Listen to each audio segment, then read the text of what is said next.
Hello everyone. I know you use this video to fall asleep, so before that, like the video and subscribe to the channel. Also, where are you from and what time are you watching? Now get comfortable and relax. When I moved into the small, quiet neighbourhood, I expected peace. I had lived in the city my whole life surrounded by the persistent noise, sirens, cars, and people. So, when I found this little house on the outskirts of town, I thought it was perfect. No busy roads, no loud neighbours, just the soft sounds of nature. But there was this one thing that caught my attention, the house next to mine. It was older, much older than the others. The paint on the wooden walls had faded. The house next to mine, however, caught my attention right away. It was older, much older than the others. The paint on the wooden walls had faded, and vines crawled up the sides, as if the yard was trying to swallow the house. No one seemed to live there. At least, that's what I thought at first. For the first few days, everything was quiet. I unpacked my things, settled into my routine, and enjoyed the calm. But then, one night, I heard something strange. I had just turned off the TV and was heading to bed when I heard a soft, high-pitched smile. It sounded like a child's laughter, clear and cheerful. At first, I thought it might be from the TV, but when I checked, it was already off. Confused, I stood still for a moment, listening. The laughter came again. It seemed to be coming from outside, from the direction of the old house next door. I went to the window and looked out, but the yard was dark, hidden behind the overgrown bushes. There were no lights on, no signs of movement. I shook my head, trying to avoid it as I imagined, and went to bed. The next night it happened again. That same soft laughter, appealing through the night. This time it was louder, and it sounded closer. I sat up in bed, my heart beating a little faster. I didn't believe in ghosts, not really, but something about hearing a child's laughter in the middle of the night, coming from an empty yard, was alarming. I told myself it was probably just a neighbour's kid playing outside late at night, though it didn't make much sense. I hadn't seen any children since I moved in. The other houses on the street seemed quiet, and most of the people I'd seen were older. Still, I couldn't shake the feeling that something was off. Over the next week, the laughter became a regular occurrence. Every night, just after midnight, it would start, soft, playful giggling, like a child playing some unseen game.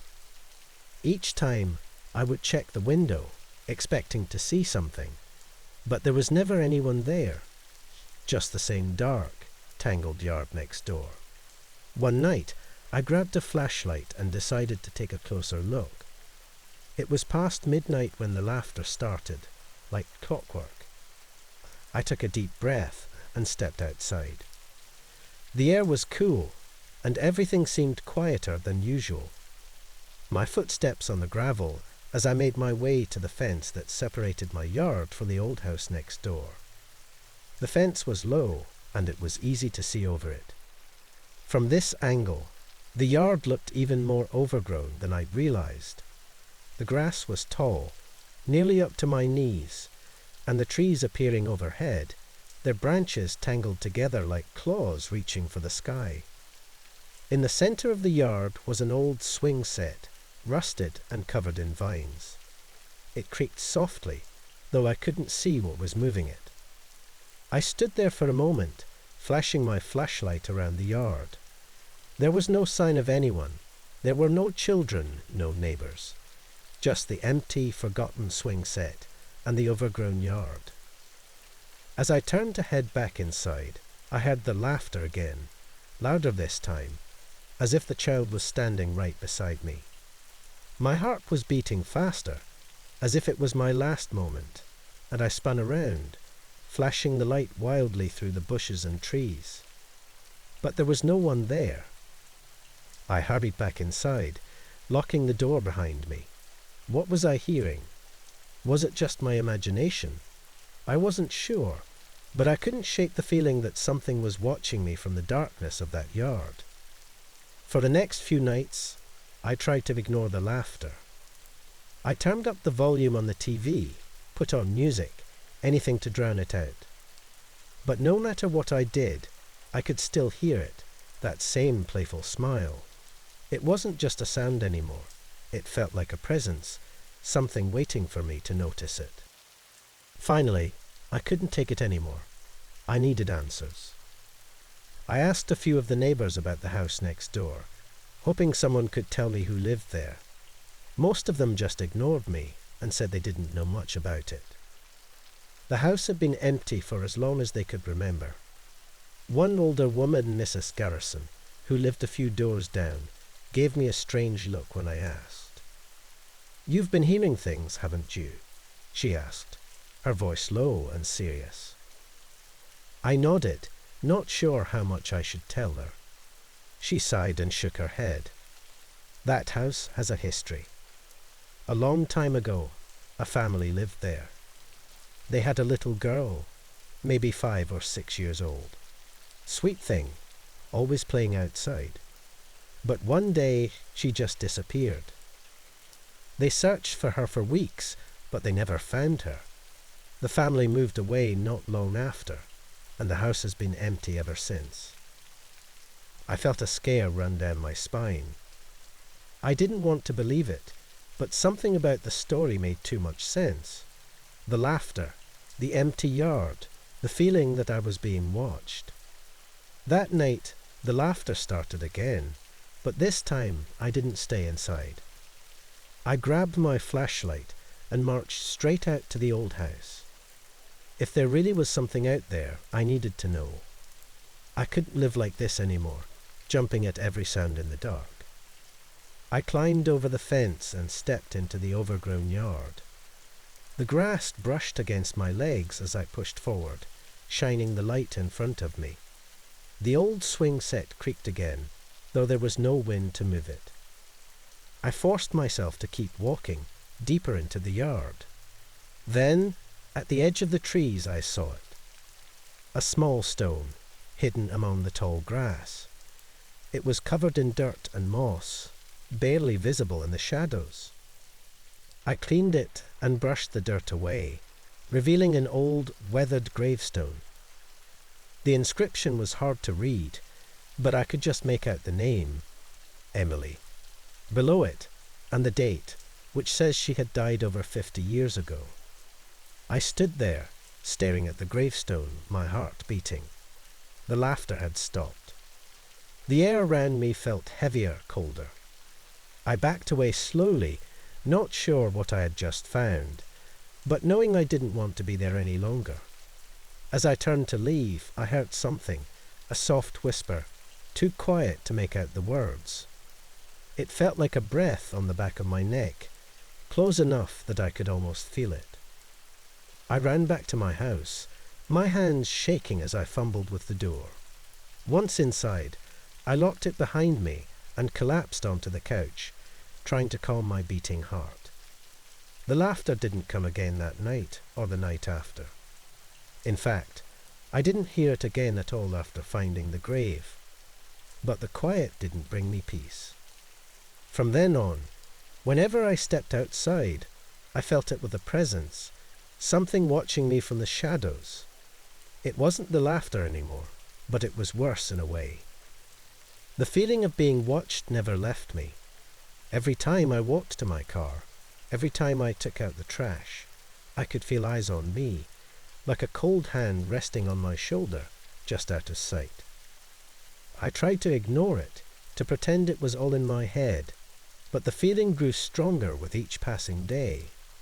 I started avoiding going outside altogether, even during the day. My once peaceful home now felt like a trap, a place where something waited for me just beyond the edge of my vision. I don't know if it's the spirit of that little girl or something else entirely, but I can't escape it. I feel her everywhere now, like she's trying to reach out, to pull me into that overgrown yard, to show me something I'm not ready to see. I thought about leaving, selling the house and moving far away. But part of me knows it won't help. Whatever is out there, it's not just tied to that house. Every time I step outside, I can feel her, watching, waiting. Since discovering that gravestone, I've been having strange dreams. In them, I'm standing in the old yard next door, surrounded by the overgrown grass.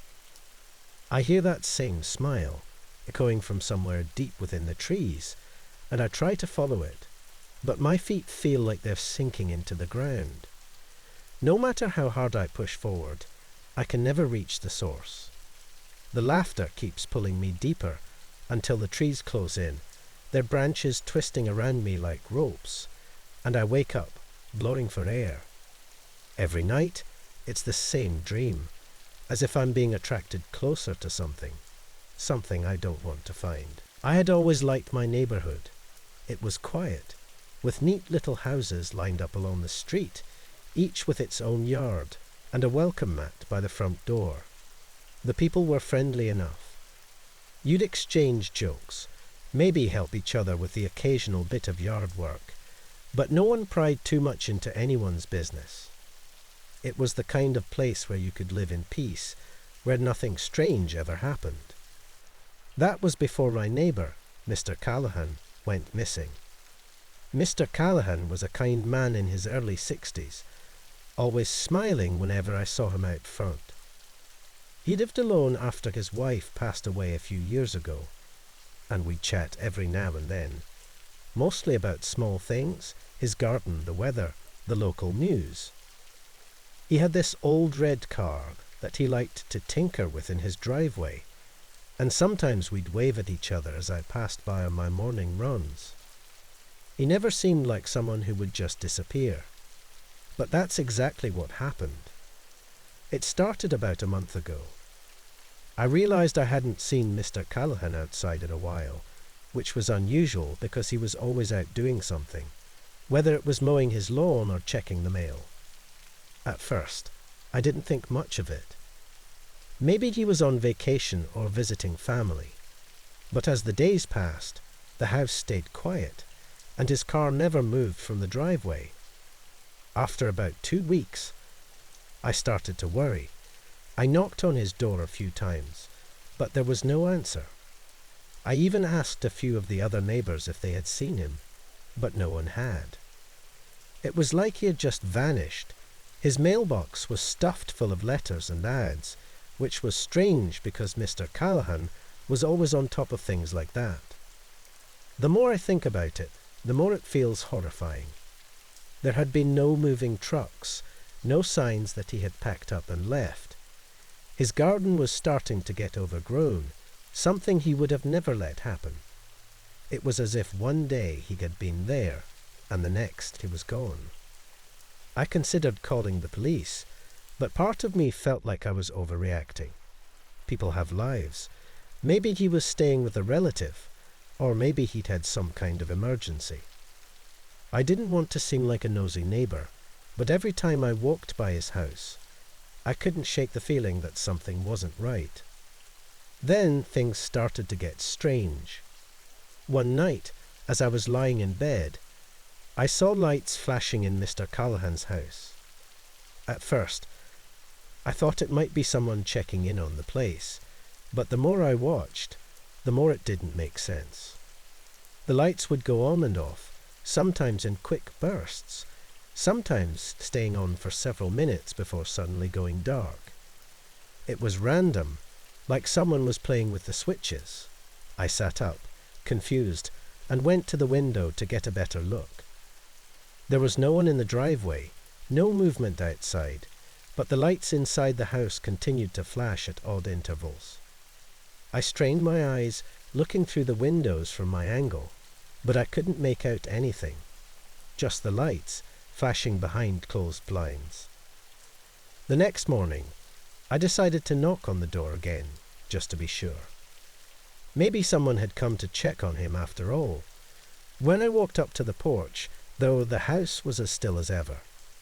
The curtains were drawn, and the front door was locked. I knocked several times, waiting longer with each knock, but no one answered. I tried calling Mr. Callahan's phone, which I still had from the time he'd given it to me in case of emergencies, but it went straight to voicemail. I left a message, though I didn't expect to get a call back. That night, the lights started flashing again. This time, I watched longer. The same random flashing of light, sometimes from the living room, sometimes from the upstairs windows. There was no pattern, no reason for it. It was as if someone was walking through the house, flipping switches as they passed, but never staying in one place for long. I thought about going over there again, but something in me hesitated. There was a strange heaviness in the air, a sense that whatever was happening in that house was something I didn't want to disturb. Then I saw the figure. I was staring at the house when, for just a brief moment, a shadow moved across one of the windows on the second floor. The light behind the window flickered off, leaving the room in darkness. I blinked, trying to make sense of what I'd just seen. Had I imagined it? It had been so quick, just a blur of movement. I waited, heart beating, but the figure didn't appear again. The lights continued their strange dance, but the house remained silent. I tried to sleep that night, but every time I closed my eyes, I saw that shadow moving across the window. The next few nights were worse. The lights kept flashing on and off, and each time I watched, I would catch glimpses of movement, shapes moving behind the curtains, figures that seemed to disappear the second I focused on them. I started to feel paranoid, constantly looking out my window, waiting for something to happen. I finally decided to call the police. I didn't know how to explain what I'd seen without sounding crazy, but I had to do something. When the officer arrived, I told him everything about Mr. Callahan, the strange lights, the figures in the windows. He nodded along, but I could tell he wasn't taking me seriously. He knocked on the door, just like I had, but of course no one answered. He even walked around the house, shining his flashlight into the windows, but he didn't find anything unusual. After about 15 minutes, he told me that there wasn't much they could do unless I had more concrete information. People are allowed to go missing on their own terms, he said, as if Mr. Callahan had just decided to vanish without telling anyone. He promised to file a report, but I could tell he didn't expect anything to come of it. The lights didn't stop, though. Night after night, they flashed on and off, and the shadows kept moving. I stopped sleeping well, lying awake, watching the house, waiting for something to change. Then, one night, it all came to a head. I woke up to the smell of smoke. At first, I thought I was dreaming, but when I sat up and looked out the window, I saw it. Mr. Callahan's house was on fire. Flames licked up the sides of the building, bright and hungry, lighting up the night sky. I jumped out of bed and ran outside, along with a few of the other neighbours who had noticed the fire. We all stood there, watching helplessly as the fire roared through the house.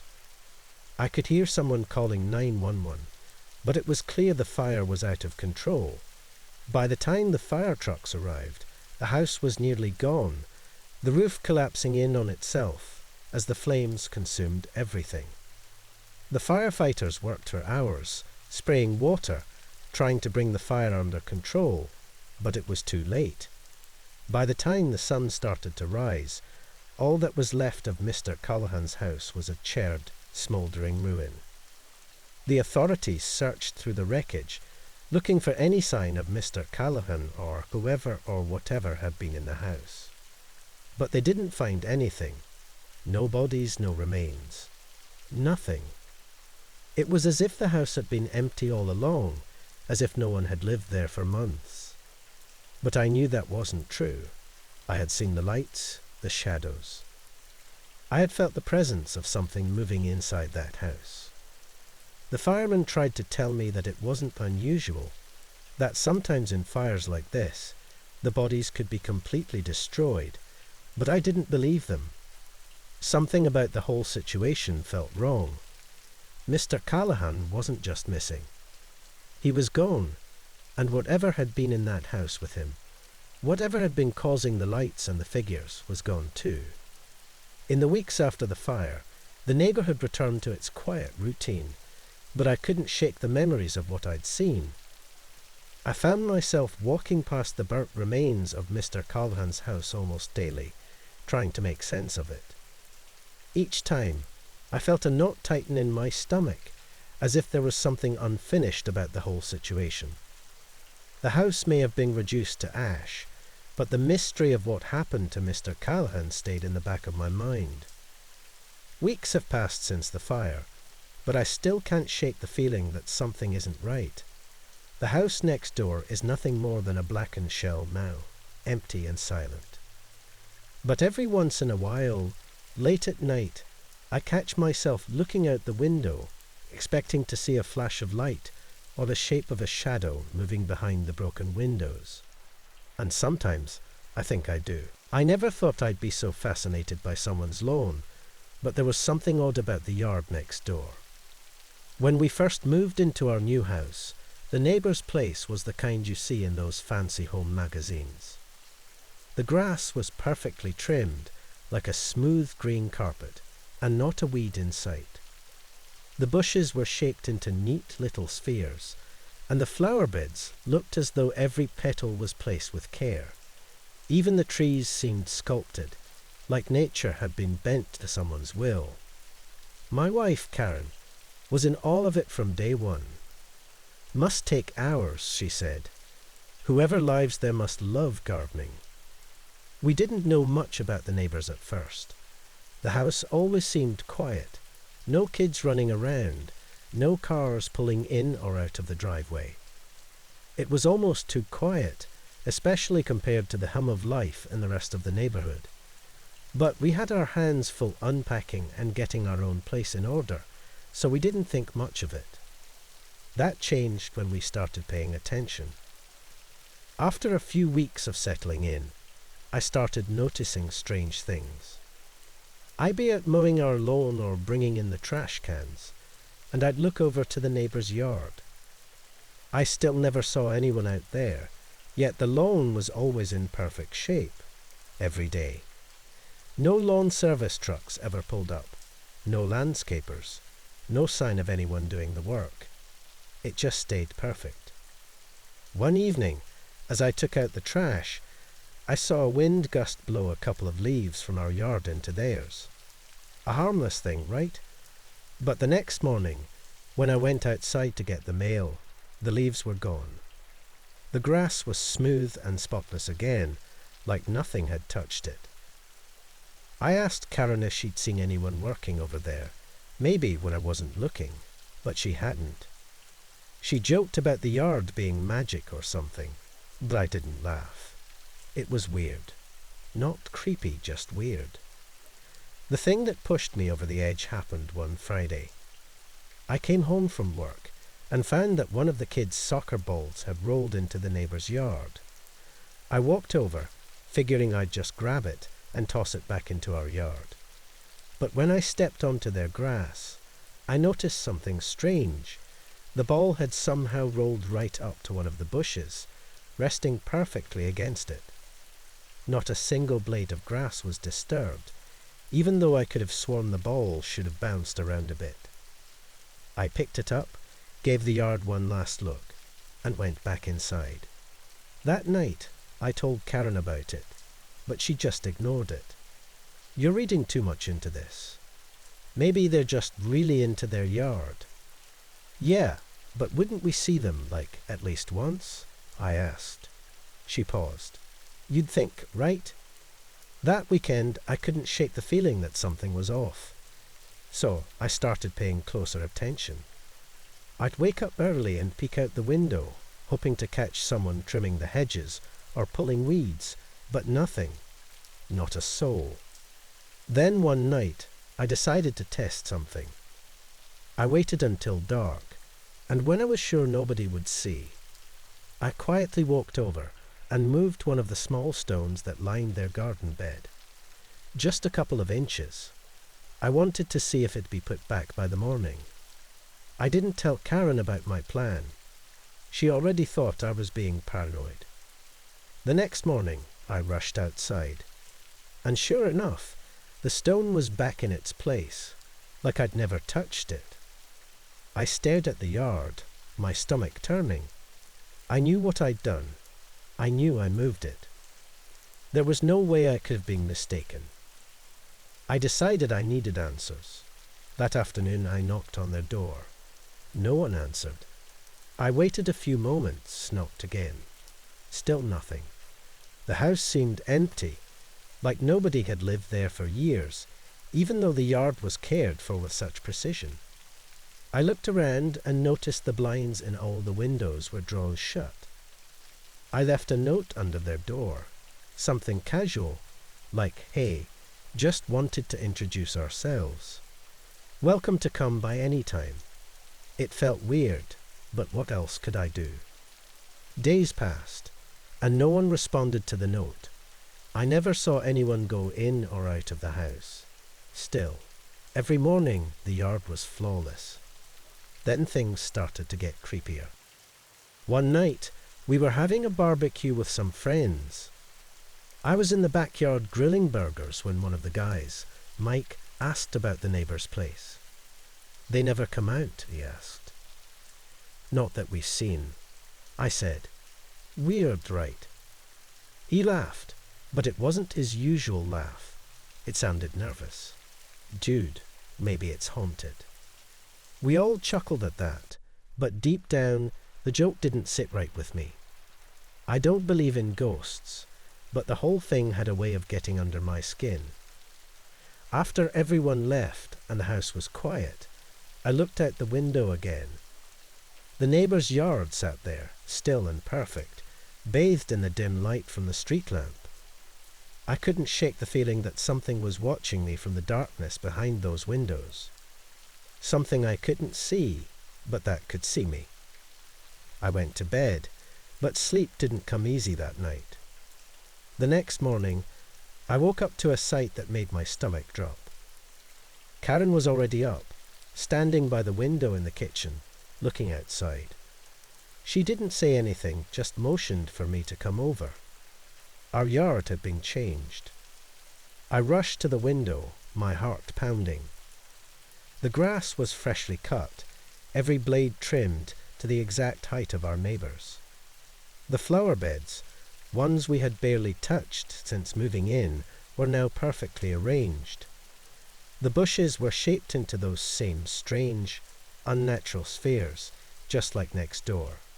Even the kids' toys, which we usually left scattered around, had been neatly placed in a straight line along the fence. I stepped outside, my breath catching in my throat. I walked across the lawn, feeling the precision of the cuts beneath my feet. Everything was in its place. Too perfect. I called out for Karen, who had followed me outside. "Did you do this, or hire someone?" She shook her head, eyes wide. "No, I thought maybe you did." I knelt down and ran my fingers through the grass. It was freshly cut, probably done overnight. But by who? I called a few of the neighbours, asking if they'd seen anyone in our yard during the night, but none of them had. In fact, most of them laughed it off, saying it was probably some over-enthusiastic landscaper trying to get our business. But I knew that wasn't it. This wasn't normal. Over the next few days, I became obsessed with watching the yard, waiting for something to happen. I'd sit by the window late at night, hoping to catch whoever was doing this. But I never saw a thing. It got worse when small things started happening inside the house. A chair would be moved just slightly, or one of the kids' toys would end up in a different room. Karen brushed it off, thinking the kids were just being forgetful. But I knew better. It was the same feeling I had with the yard, like someone or something was putting everything in order while we weren't looking. One night, I heard a noise coming from the backyard. I jumped out of bed and rushed to the window, but by the time I looked outside, everything was still. I could have sworn I saw a shadow dart away, disappearing behind the neighbour's fence. I called the police and told them someone was trespassing. They came by, checked the yard, but found nothing. The officer even jokes, saying we should be thankful for the free lawn service. I didn't laugh. The next morning, everything was perfect again. I tried talking to more neighbours, asking if anyone had seen the people next door, but no one had. Some of them had been living on the street for years and said the house had been that way for as long as they could remember. Perfectly maintained, but no one ever saw anyone doing the work. Then, one morning, it all came to a head. We woke up to find not just the yard, but the entire exterior of our house changed. The front porch, which had been cluttered with shoes and kids' bikes, was now spotless. The bushes along the side of the house had been trimmed into perfect shapes overnight, and the flowers we hadn't even planted were in full bloom. I knew in that moment that it wasn't going to stop. Whoever or whatever was taking care of the neighbour's yard had now moved on to ours. We were next. I stood in the middle of our yard, looking at the house next door.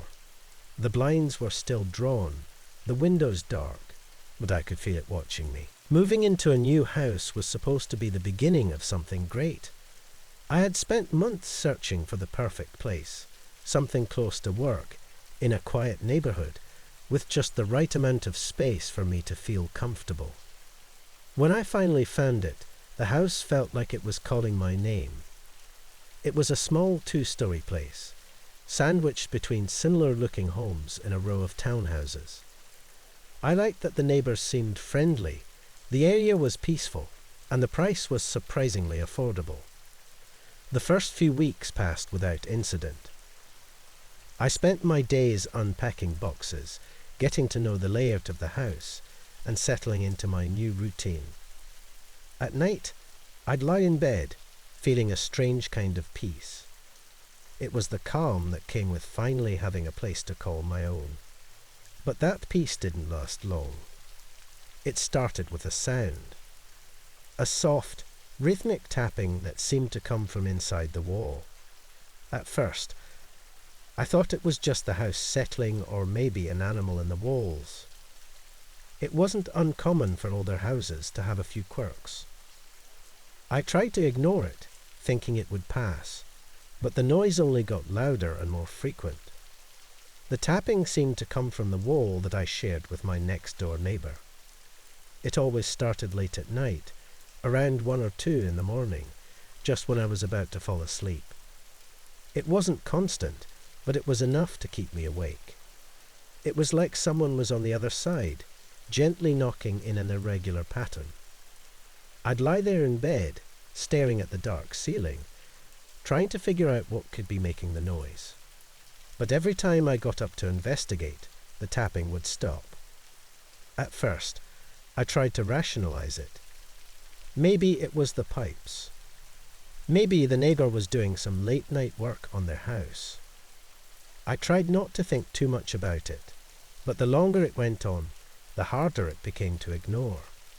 Sleep didn't come easy anymore, and even when I did drift off, I'd wake up in the middle of the night, waiting for the tapping to start again. One evening, after a particularly long night of restless sleep, I decided to talk to my neighbour. His name was Greg, a man in his late 40s who seemed pleasant enough the few times I had spoken with him. I knocked on his door, and after a moment, he opened it, greeting me with a polite smile.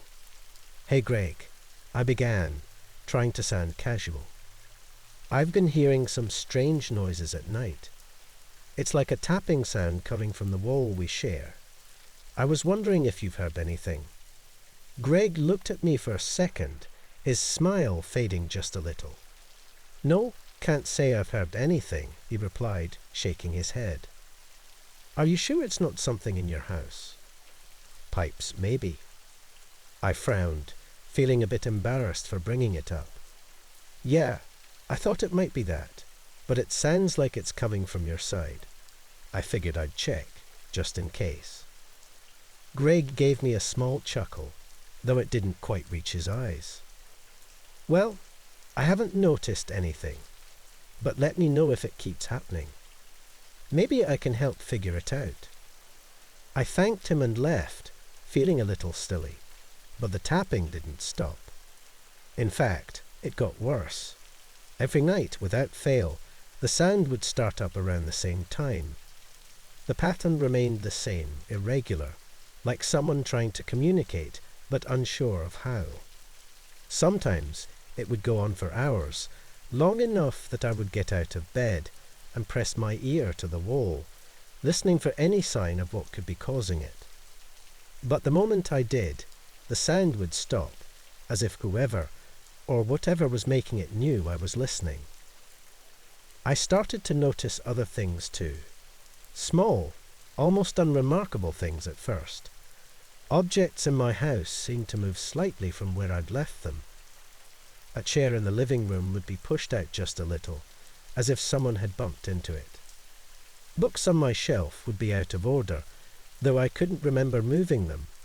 My keys, which I always left on the kitchen counter, would sometimes be on the table instead. At first, I thought I was just being forgetful, stressed from the lack of sleep, but when it kept happening, I couldn't shake the feeling that something was off. Then one night, something changed. The tapping started as usual, but this time it was louder, more insistent. It was like someone was banging on the wall, harder and harder. I sat up in bed, my heart racing, trying to make sense of what was happening.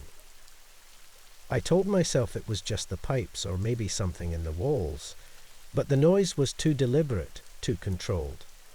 I couldn't take it anymore. I grabbed a flashlight and made my way downstairs to the wall that connected to Greg's house. I pressed my ear to it, hoping to hear something that would explain the noise. But this time, the tapping didn't stop. I could hear it faint, but clear on the other side of the wall. Tap, tap, tap, tap, tap, tap. It wasn't random anymore. It was in a rhythm, like someone trying to send a message. I pulled back, trying to calm myself. I needed to get a grip. It was just a noise. It couldn't hurt me. But then I heard something else. A voice. It was muffled, barely a whisper, but it was there. I pressed my ear to the wall again, straining to hear. At first, I thought it was Greg. Maybe he was talking on the phone, and the sound was somehow carrying through the wall. But the more I listened, the more I realized it wasn't Greg's voice. It sounded desperate, pleading, like someone trying to call for help, but too weak to do more than whisper. I pulled away from the wall, my heart pounding in my chest. I didn't know what to do. I considered calling Greg again, but something stopped me.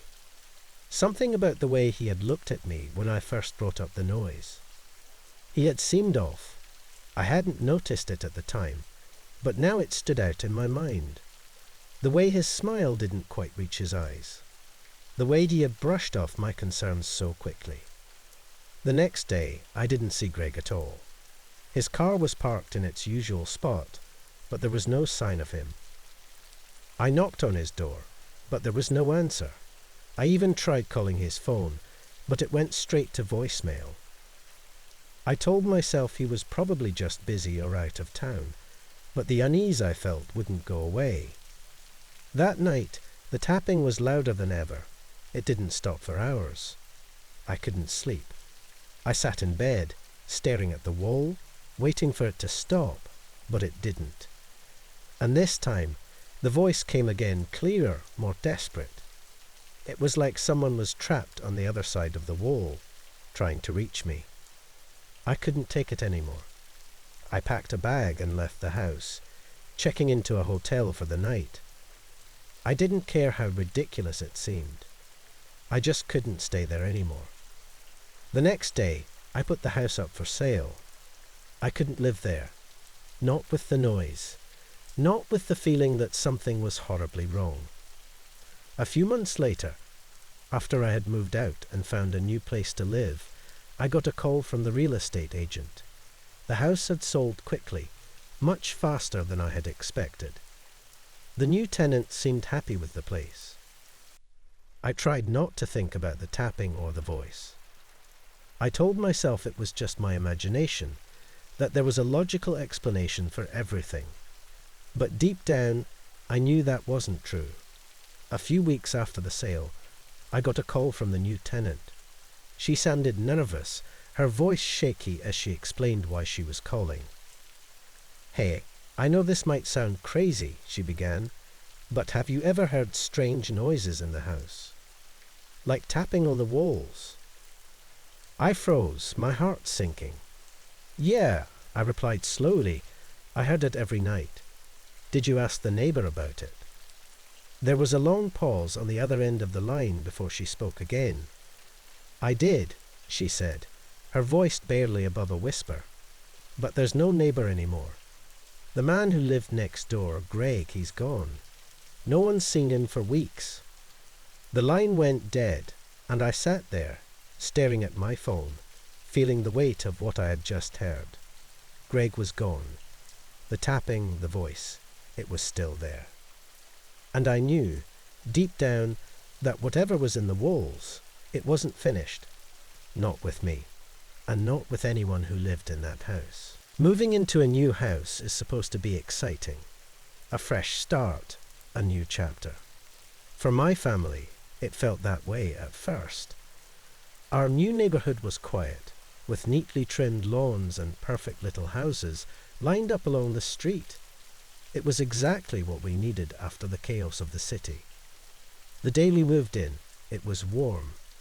The kids were laughing, playing tag in the front yard while my wife and I unloaded the last few boxes. It felt like we'd made the right choice. Everything was going smoothly. That first night, after we'd settled in a bit, I decided to take the trash out. The sun had set hours ago, but the neighbourhood still felt calm, almost peaceful. I remember pausing by the end of the driveway, breathing in the cool night air, and glancing over at the house next door. Their lights were on. I didn't think much of it at first. Maybe they were night owls, or maybe someone just forgot to turn off the lights. After all, we hadn't met them yet. I didn't even know their names. The next morning, I got up early. I always try to get a head start on unpacking whenever we move. Try to get everything in order before life catches up again. I stepped outside to grab the paper and noticed that the house next door still had its lights on. I stared at it for a second, trying to remember if they'd ever turned off. No big deal, I thought. Maybe they work late shifts or something. Everyone has their own routine. But it kept happening. Every night, no matter how late it was, the lights next door stayed on. Sometimes I'd hear strange noises coming from the house, too, soft banging sounds, like furniture being moved around or muffled thuds. It was never loud enough to complain, but just enough to make me curious. About a week after we moved in, I finally saw the neighbour. I was coming home from work, just as the sun was starting to set. He was standing in his driveway, staring at the sky. I waved, trying to be friendly. He didn't wave back. He just stood there, wearing what looked like a dark jacket, his face pale under the fading light. I thought maybe he hadn't seen me, so I tried again. Still nothing. He didn't even turn his head. Just kept staring, motionless, his hands hanging loosely at his sides. I hurried inside, feeling a little weirded out, but I told myself I was overreacting. Maybe he was just shy. Or maybe he had something on his mind. There could be 100 reasons for someone to act like that. That night, as I lay in bed, I could hear those noises again, the soft banging and shuffling sounds from next door. It was quiet enough that I had to strain my ears to hear, but it was there. Every now and then, I'd glance out our window to see if the lights were still on. They were. I told my wife about it the next day. She ignored it and said I was being paranoid. Some people just don't need much sleep, she joked. Maybe he's got insomnia or something. It was a reasonable explanation, but it didn't make me feel any better. Something about it just didn't sit right with me. I started paying more attention to the house after that, watching for any signs that someone actually lived there. Days went by, and I never saw him again. The house never had visitors, no packages or deliveries, no car in the driveway, just the lights, always burning through the night, and those odd noises, like someone moving furniture or dragging something heavy across the floor. One night, when the sounds were louder than usual, I got up and went to the window. I pressed my face to the glass, peering into the dark to get a better look at the house. For a moment, I thought I saw something movement just behind one of the upstairs windows. A shadow, maybe, but it was hard to tell. I stood there for what felt like hours, staring at the window, waiting for something else to happen, but nothing did. Eventually, I climbed back into bed, my stomach twisted in knots. The next day, I decided to take a walk around the neighbourhood, see if any of the other neighbours had noticed anything strange. I stopped by a house a few doors down, where an elderly couple lived. I figured they'd been around long enough to know something about the people next door. "Excuse me," I said, after introducing myself. "Do you know anything about the folks who live in the house next to ours? I've been meaning to meet them, but they keep to themselves."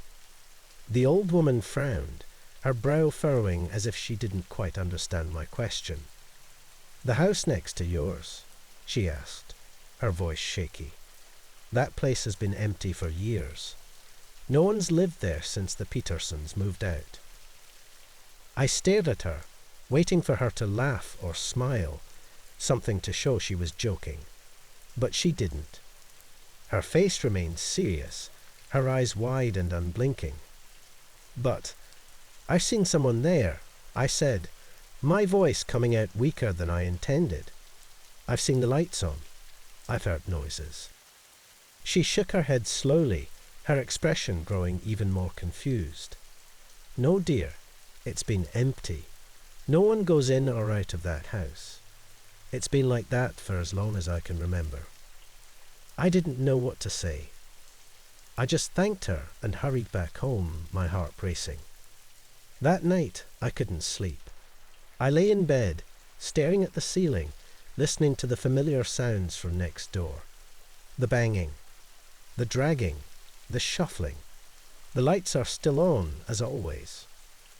I tried to tell myself it wasn't possible. That old woman had to be wrong. She was just confused. Maybe the house had been empty for a while, but someone had to be living there now. I'd seen him. I knew I had. But her words stuck with me, gnawing at the back of my mind, making it impossible to shake the feeling that something was very, very wrong. A few nights later, the noises were louder than ever. I couldn't take it anymore. I had to know what was going on. My curiosity had turned into something darker, an obsession, maybe. I slipped out of bed and crept downstairs, careful not to wake my wife or the kids. My heart pounded in my chest as I opened the front door and stepped into the cool night air. The house next door loomed in the darkness, its windows glowing with that strange, constant light. I walked over, my footsteps almost silent on the pavement, my eyes fixed on the front door. When I reached the house, I hesitated. What was I even doing? I couldn't just walk up to someone's door in the middle of the night. But before I could convince myself to turn back, I heard something a soft creak, like a door slowly opening. I looked up, and there he was, the neighbour, standing in the doorway, staring at me. His eyes were wide, unblinking, and there was something wrong with his face. Pale, almost translucent, as if he hadn't seen the sun in years. He didn't speak. He didn't move. He just stood there, staring. I couldn't bring myself to say anything. My mouth was dry, my hands shaking. I took a step back, and he didn't follow. He just watched me, his eyes never leaving mine. I turned and ran. I didn't stop until I was back inside my house. The door slammed shut behind me. I locked every window, every door, and sat on the floor, trying to catch my breath. The next morning, I told my wife we needed to leave. She thought I was crazy, but I didn't care. I couldn't stay there another night, not after what I'd seen. We packed up and moved out within a week. Years passed.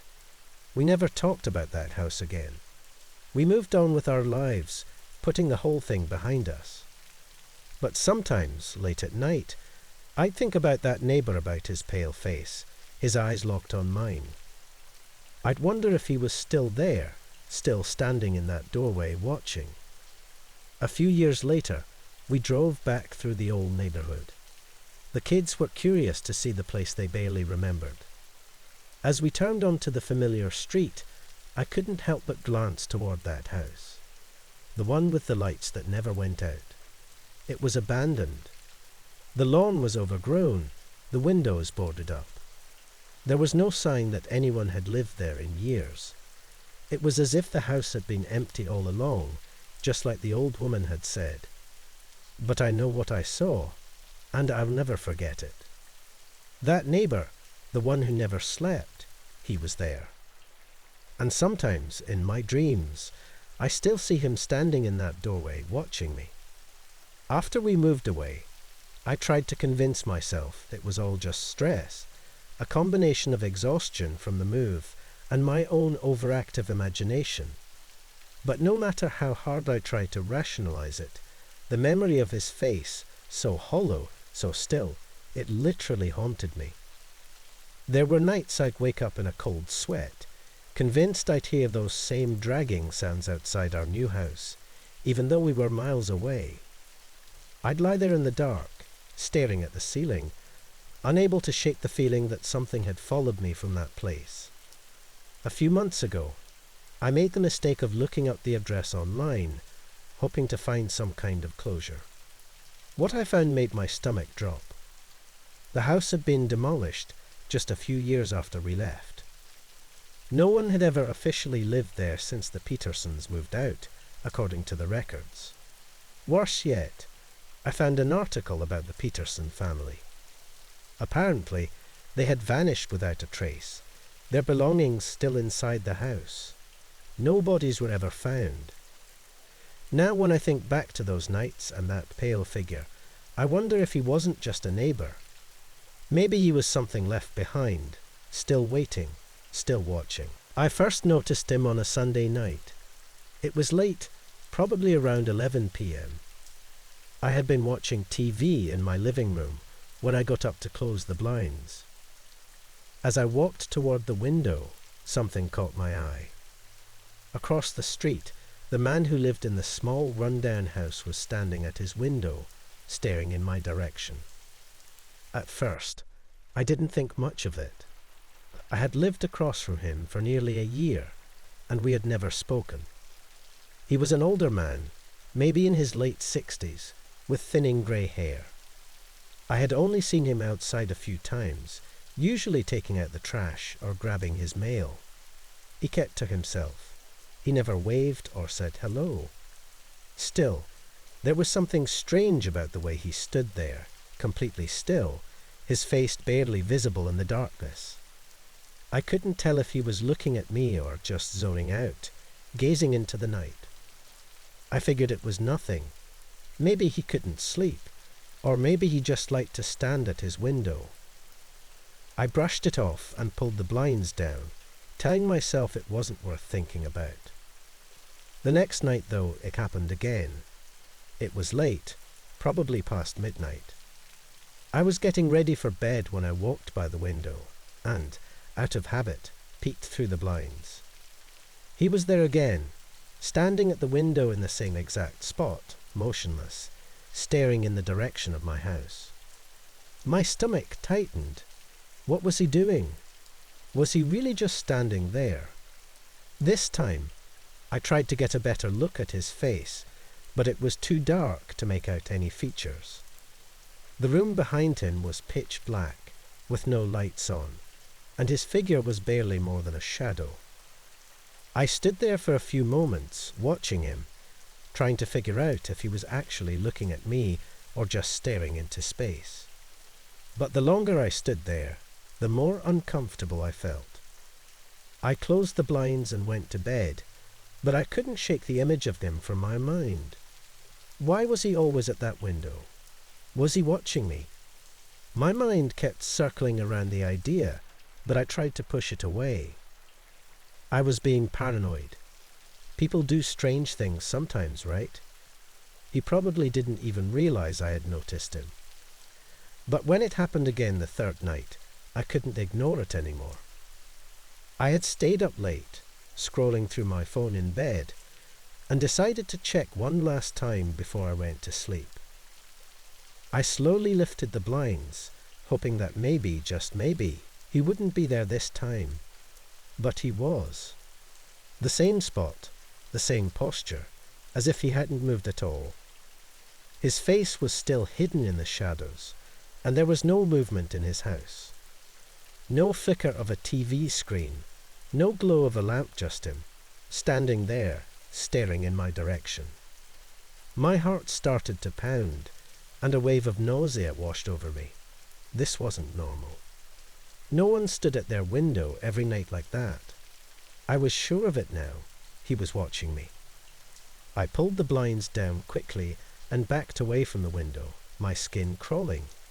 Something was seriously wrong. I spent the rest of the night on edge, every creak and groan of my house making me jump. I kept imagining him standing there, eyes locked on my house, waiting for something. But what? I tried to sleep, but I couldn't. I lay there, wide awake, listening to the silence outside, waiting for something, anything, to happen. The next morning, I told myself I was overreacting. Maybe it was just a coincidence. I mean, it had to be some logical explanation, right? Maybe he was lonely. Maybe he had insomnia.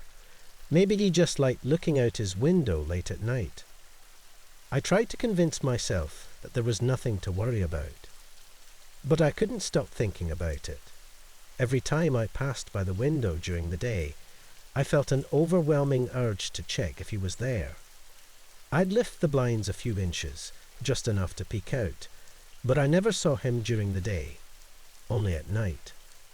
By the end of the week, it was driving me insane.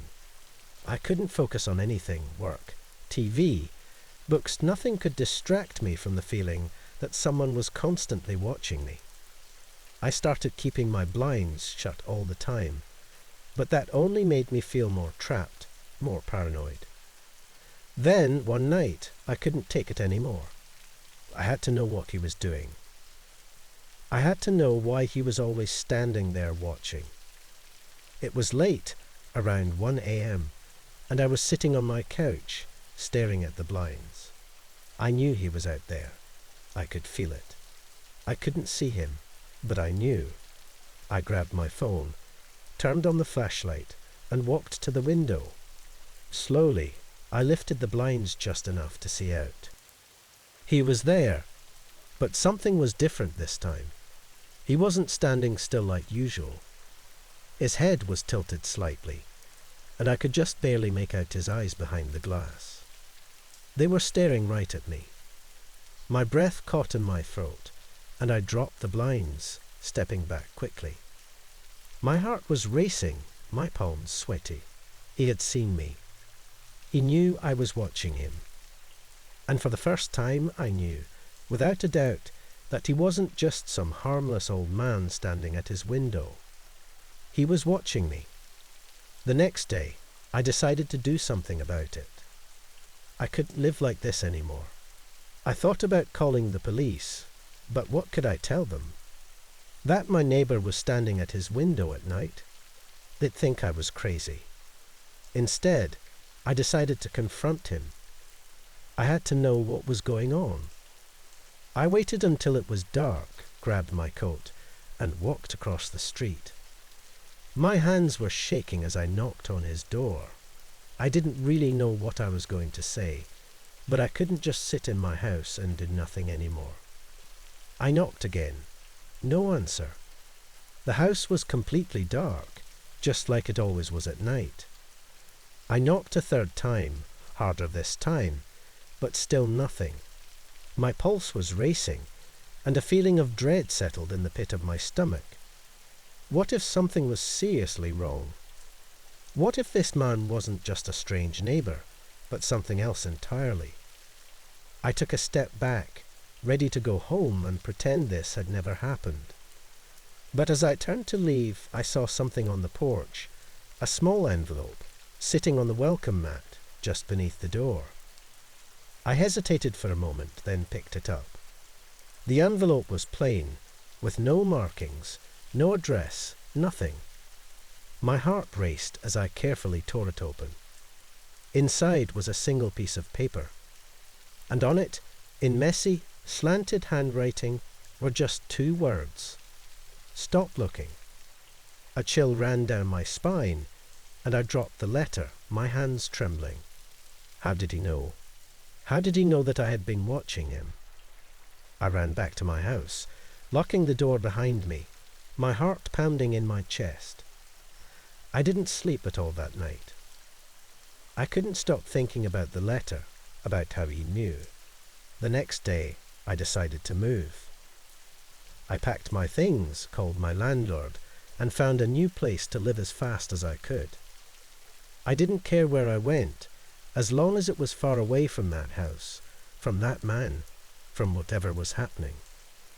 I moved within a week, leaving behind the small, quiet street where I had once felt safe. The new apartment was smaller, not as nice, but it didn't matter. I just wanted to feel normal again, to stop looking over my shoulder, to stop feeling like someone was watching me. For a while, it worked. I didn't think about him. I didn't think about the letter. I went back to living my life, convincing myself that it was all in my head, that I had overreacted. But sometimes, late at night, when I'm sitting in my new apartment, I still catch myself looking out the window. I'll glance across the street, half expecting to see someone standing there, staring back at me.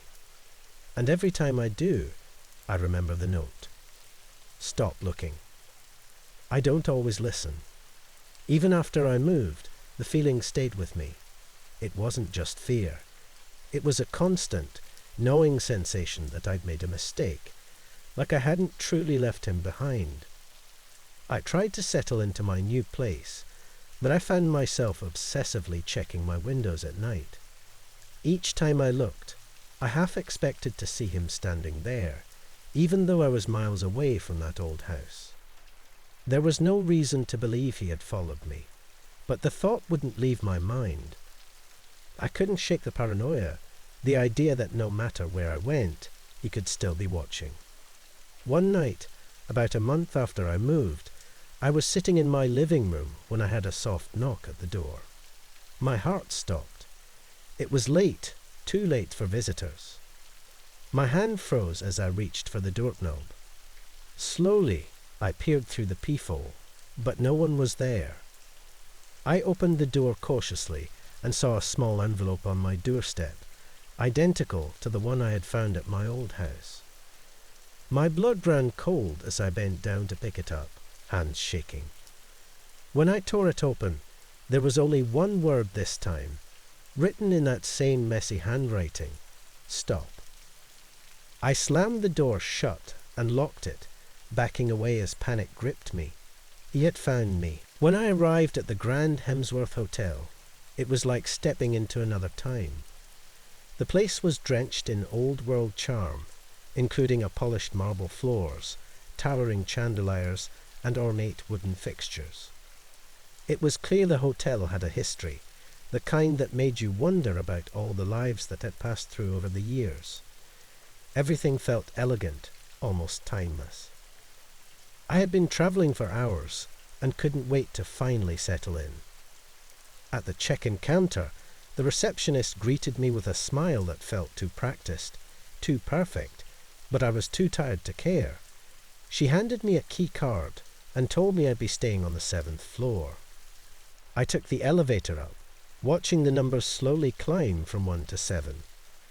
There was something calming about the soft hum of the elevator as it ascended, and when the doors slid open, I stepped out into a hallway lined with deep red carpets and antique light fixtures. Everything about it seemed like it belonged in a different era, but I liked it. There was a charm to it. My room was at the end of the hall. I swiped the key card, the lock clicked, and I stepped inside. The room was large and comfortable, with a king-sized bed and a huge window overlooking the city below. I felt at ease, like I was finally in a place I could unwind after a long day. After unpacking a few things, I collapsed onto the bed and let sleep take over. It was around midnight when I woke up. The room was dark, save for a sliver of light creeping in from the hallway through the crack beneath the door. I reached for my phone on the nightstand, intending to check the time, but realized I was thirsty. I decided to head downstairs and grab a bottle of water from the vending machine in the lobby. Half asleep, I slid on some shoes and made my way to the elevator. The hotel was eerily quiet, the kind of silence that felt out of place in such a grand, bustling building. I pushed the button for the elevator, and after a moment, the doors opened with a soft ding. Inside, I pressed the button for the lobby and leaned back against the wall, waiting for the descent. But something strange happened. Instead of heading down, the elevator moved up. I frowned and checked the panel, but the button for the lobby was clearly lit. Confused, I pressed it again, but the elevator kept rising. Floor 8, floor 9. I hadn't even realized the hotel had more than 7 floors. The numbers kept climbing, and I felt an odd sense of dread building in my chest. Floor 12, floor 13. The elevator stopped. The doors slid open with a sound that seemed too loud in the quiet. I hesitated, looking out into the dark hallway beyond. This floor wasn't like the others. It felt wrong. The carpet was worn, the walls bare, the lighting dim and uneven. It looked neglected, forgotten. My finger hovered over the close door button, but something compelled me to step out. Maybe it was curiosity, or maybe it was something else, but I found myself standing in that dark, cold hallway. I took a few steps, my shoes making soft sounds against the worn carpet. The air felt heavy, and the silence here was different, thicker almost. As I moved forward, I noticed the lights above flickering sporadically, casting long shadows that stretched across the floor. I told myself it was just an old building, that these things happened, but the growing sense of wrongness was impossible to shake. Suddenly, a sound broke the silence. It was faint at first, like a whisper, but I couldn't make out what was being said. My eyes darted around, trying to find the source, but I saw nothing. Just that long, empty hallway stretching ahead of me. I turned back toward the elevator, my heart starting to race. The doors were closed, and when I pressed the button to call it back, nothing happened. I pressed it again, harder this time, but the elevator didn't respond. My throat tightened as panic began to set in. I was stuck. The whispers grew louder. They seemed to come from every direction, filling the hallway with soft, unintelligible words. I didn't know what they were saying, but I could feel the malice in them. I backed away from the elevator, my hands shaking, my pulse pounding in my ears. I needed to find the stairs. There had to be stairs. I turned and started walking down the hallway, moving faster now, glancing at the doors I passed. They all looked the same old, cracked, and slightly ajar, as if no one had opened them in years. Each one had a room number, but they were strange, out of sequence, and didn't match the hotel's usual pattern. Room 1013, room 1022, room 1035. None of it made sense. I could still hear the whispers, growing more persistent, as if they were trying to tell me something, but I didn't want to understand. I just wanted to get out of there. Finally, I found a door at the end of the hallway with a small metal sign that reads stairs. I practically ran to it, pushing the door open and rushing inside. The stairwell was narrow, dimly lit by a single flickering bulb overhead, but I didn't care. I started running down the stairs, taking them two at a time, desperate to get back to the lobby. But after what felt like several flights, I burst through another door only to find myself back on that same floor, that same dark hallway. My breath caught in my throat. This wasn't possible. I hadn't imagined going down those stairs. I had been running for at least a couple of minutes, but somehow I was right back where I started. The whispers were louder now, more insistent. I could hear words mixed into the murmurs. Why are you here? You shouldn't be here. My skin prickled.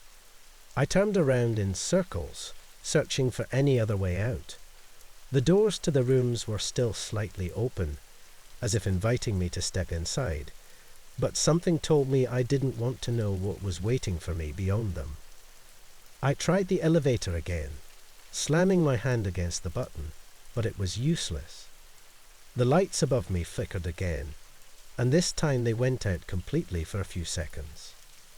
When they came back on, the hallway seemed different. The walls seemed closer, the shadows darker. I couldn't breathe. Suddenly, one of the doors down the hallway creaked open wider. It wasn't a loud sound, but in the silence, it felt deafening. I couldn't see what was inside the room, but I just knew I didn't want to go in there. I backed away, my body trembling.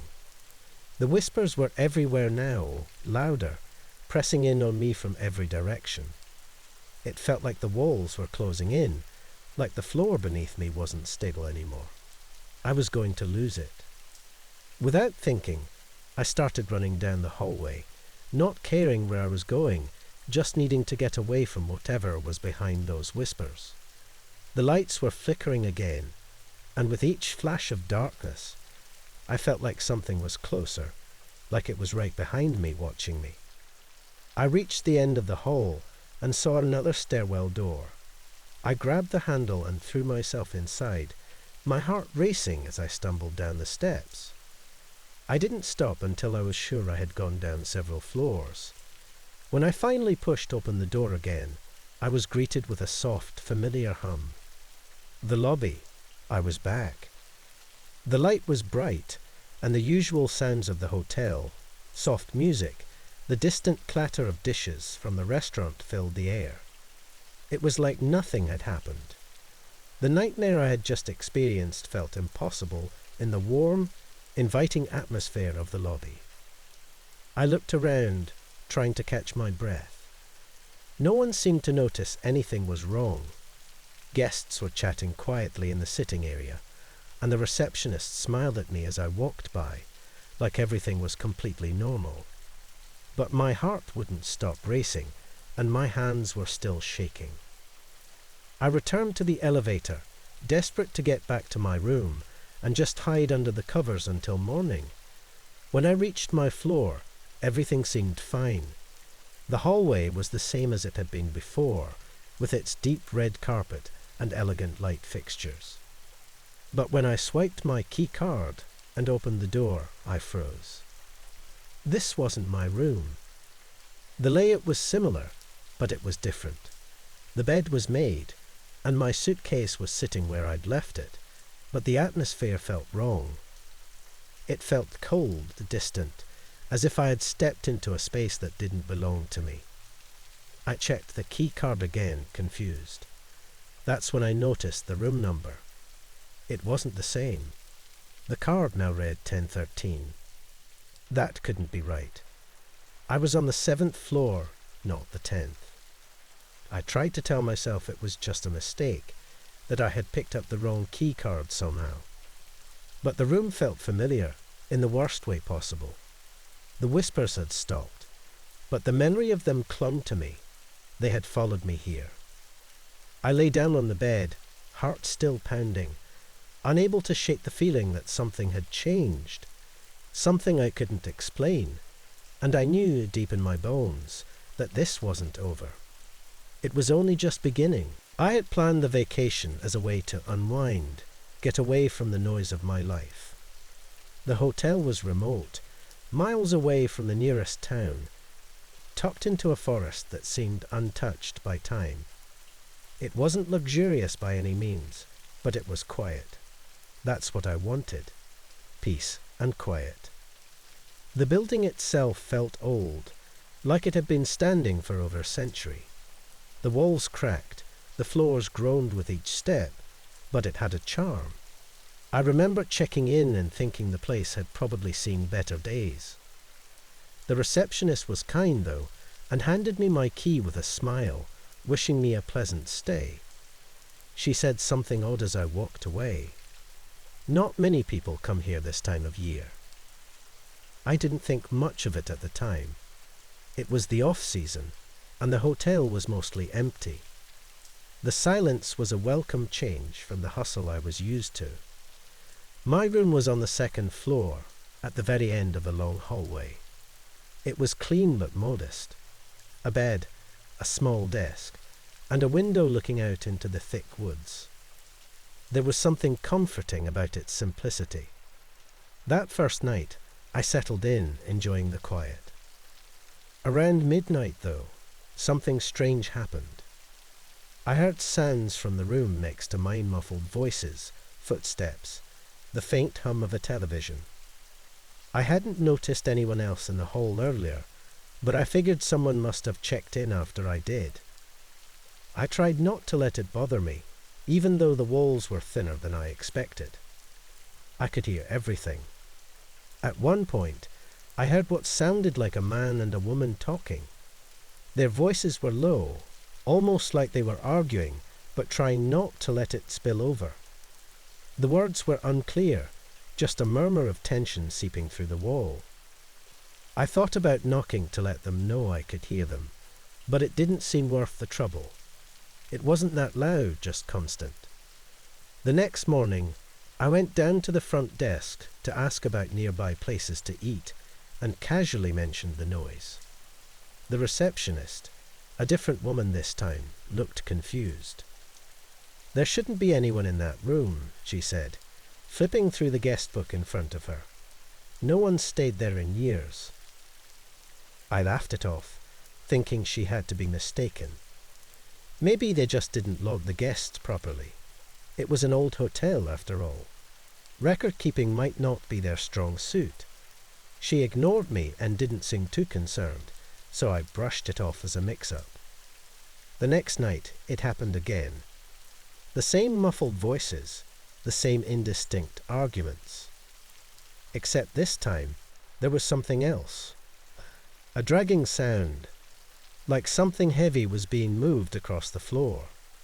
It was slow, deliberate, almost like they were trying to hide it. My curiosity got the better of me, and I pressed my ear against the wall. The voices were clearer now, though I still couldn't make out actual words. It was just the tone, rising and falling, the sound of stress. I didn't sleep well that night. Every time I dozed off, a noise would jolt me awake. The scraping, the low murmurs. I kept telling myself it was just some couple next door, nothing unusual. But something about it felt wrong. On the third night, things got weirder. I had just crawled into bed when there was a knock on my door. It was quiet at first, almost hesitant, but then more frantic. I got up, my heart racing a little, and opened the door to find a woman standing there. She looked dishevelled, like she hadn't slept in days, her hair messy, and her eyes wide with panic. "Have you seen my roommate?" she asked, her voice shaking. I was startled, not sure how to respond. "No, I don't think so." "Who's your roommate?" "She's been missing," the woman said, her words rushing out. "She's supposed to be in the room next to yours, but I haven't seen her in days." I thought maybe you'd heard something. My mind raced. I had heard things, those noises, the voices, but I hadn't seen anyone. I told her as much, explaining that I'd only heard muffled sounds, but hadn't seen her roommate or anyone else. She looked at me for a long moment, her face a mixture of fear and exhaustion.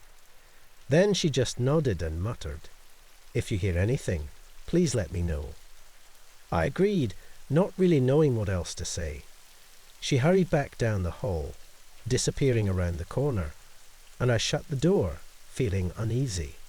Who was this woman? Why hadn't I seen her before? And why hadn't anyone else at the hotel mentioned her or her missing roommate? The next morning, I went straight to the front desk. The same receptionist from before was there, and I asked her about the woman who had knocked on my door. The look she gave me was unsettling. "What woman?" she asked. "The one who's been staying in the room next to mine," I explained, growing more anxious by the second. "She came by last night, looking for her roommate." The receptionist frowned and checked her guest book again. "There's no one staying in that room, and there hasn't been for years." My skin prickled with a cold wave of confusion. But I saw her, I insisted. She was real. She knocked on my door. I've been hearing noises from that room every night. The receptionist looked uncomfortable, like she didn't know how to respond. "I don't know what to tell you," she said slowly. "That room is empty. It's been empty since a guest went missing a long time ago. No one stays there anymore." My heart skipped a beat. A guest went missing. She nodded, her voice dropping lower. "Years ago. A woman. She was staying with a friend, but one day she just vanished. Her roommate claimed she didn't know what happened, that she woke up one morning and the woman was gone. The police came, but they never found her." I felt a chill run down my spine. What happened to the roommate? "She left the next day," the receptionist said, glancing over her shoulder like she didn't want anyone else to hear. "She never came back." I stood there, stunned, trying to process what she was telling me. Was the woman who knocked on my door the same roommate from all those years ago? Or was it something else, something far stranger? I could make sense of it. That night, I lay in bed, staring at the wall, waiting for the sounds to start again. But the room next door was silent. I couldn't hear a thing. No voices, no driving noises, nothing. It was like the room itself had gone quiet, as if it knew I was listening. I didn't sleep at all that night, too shaken by everything that had happened. The next morning, I packed my bags and went straight to the front desk to check out.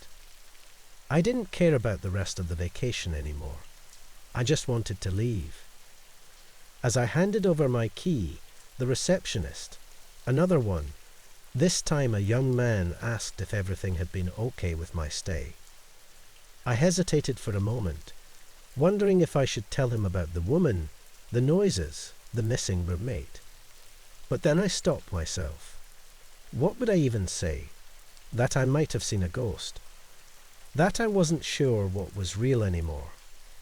Instead, I just shook my head and told him everything was fine. As I drove away from the hotel, I couldn't shake the feeling that I was leaving something behind, some mystery that would never be solved. I kept thinking about the woman who had knocked on my door, the panic in her eyes, the way she seemed so desperate for answers. But the truth was, I didn't have any answers. I didn't know what had happened in that room, or to the woman, or her missing roommate. All I knew was that I had heard things, voices, sounds, that shouldn't have been there. And the worst part was, I didn't know if she had been real. Maybe she was just another piece of the puzzle, another part of the hotel's strange, unsettling history.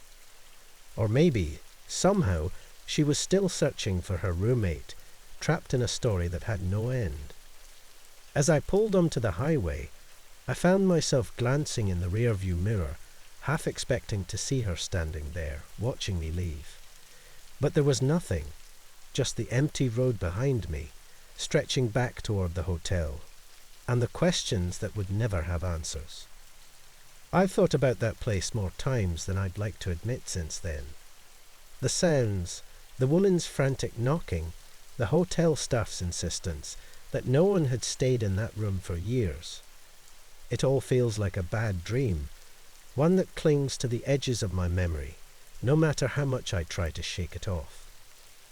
I left that hotel without looking back. But I still wonder, was she real?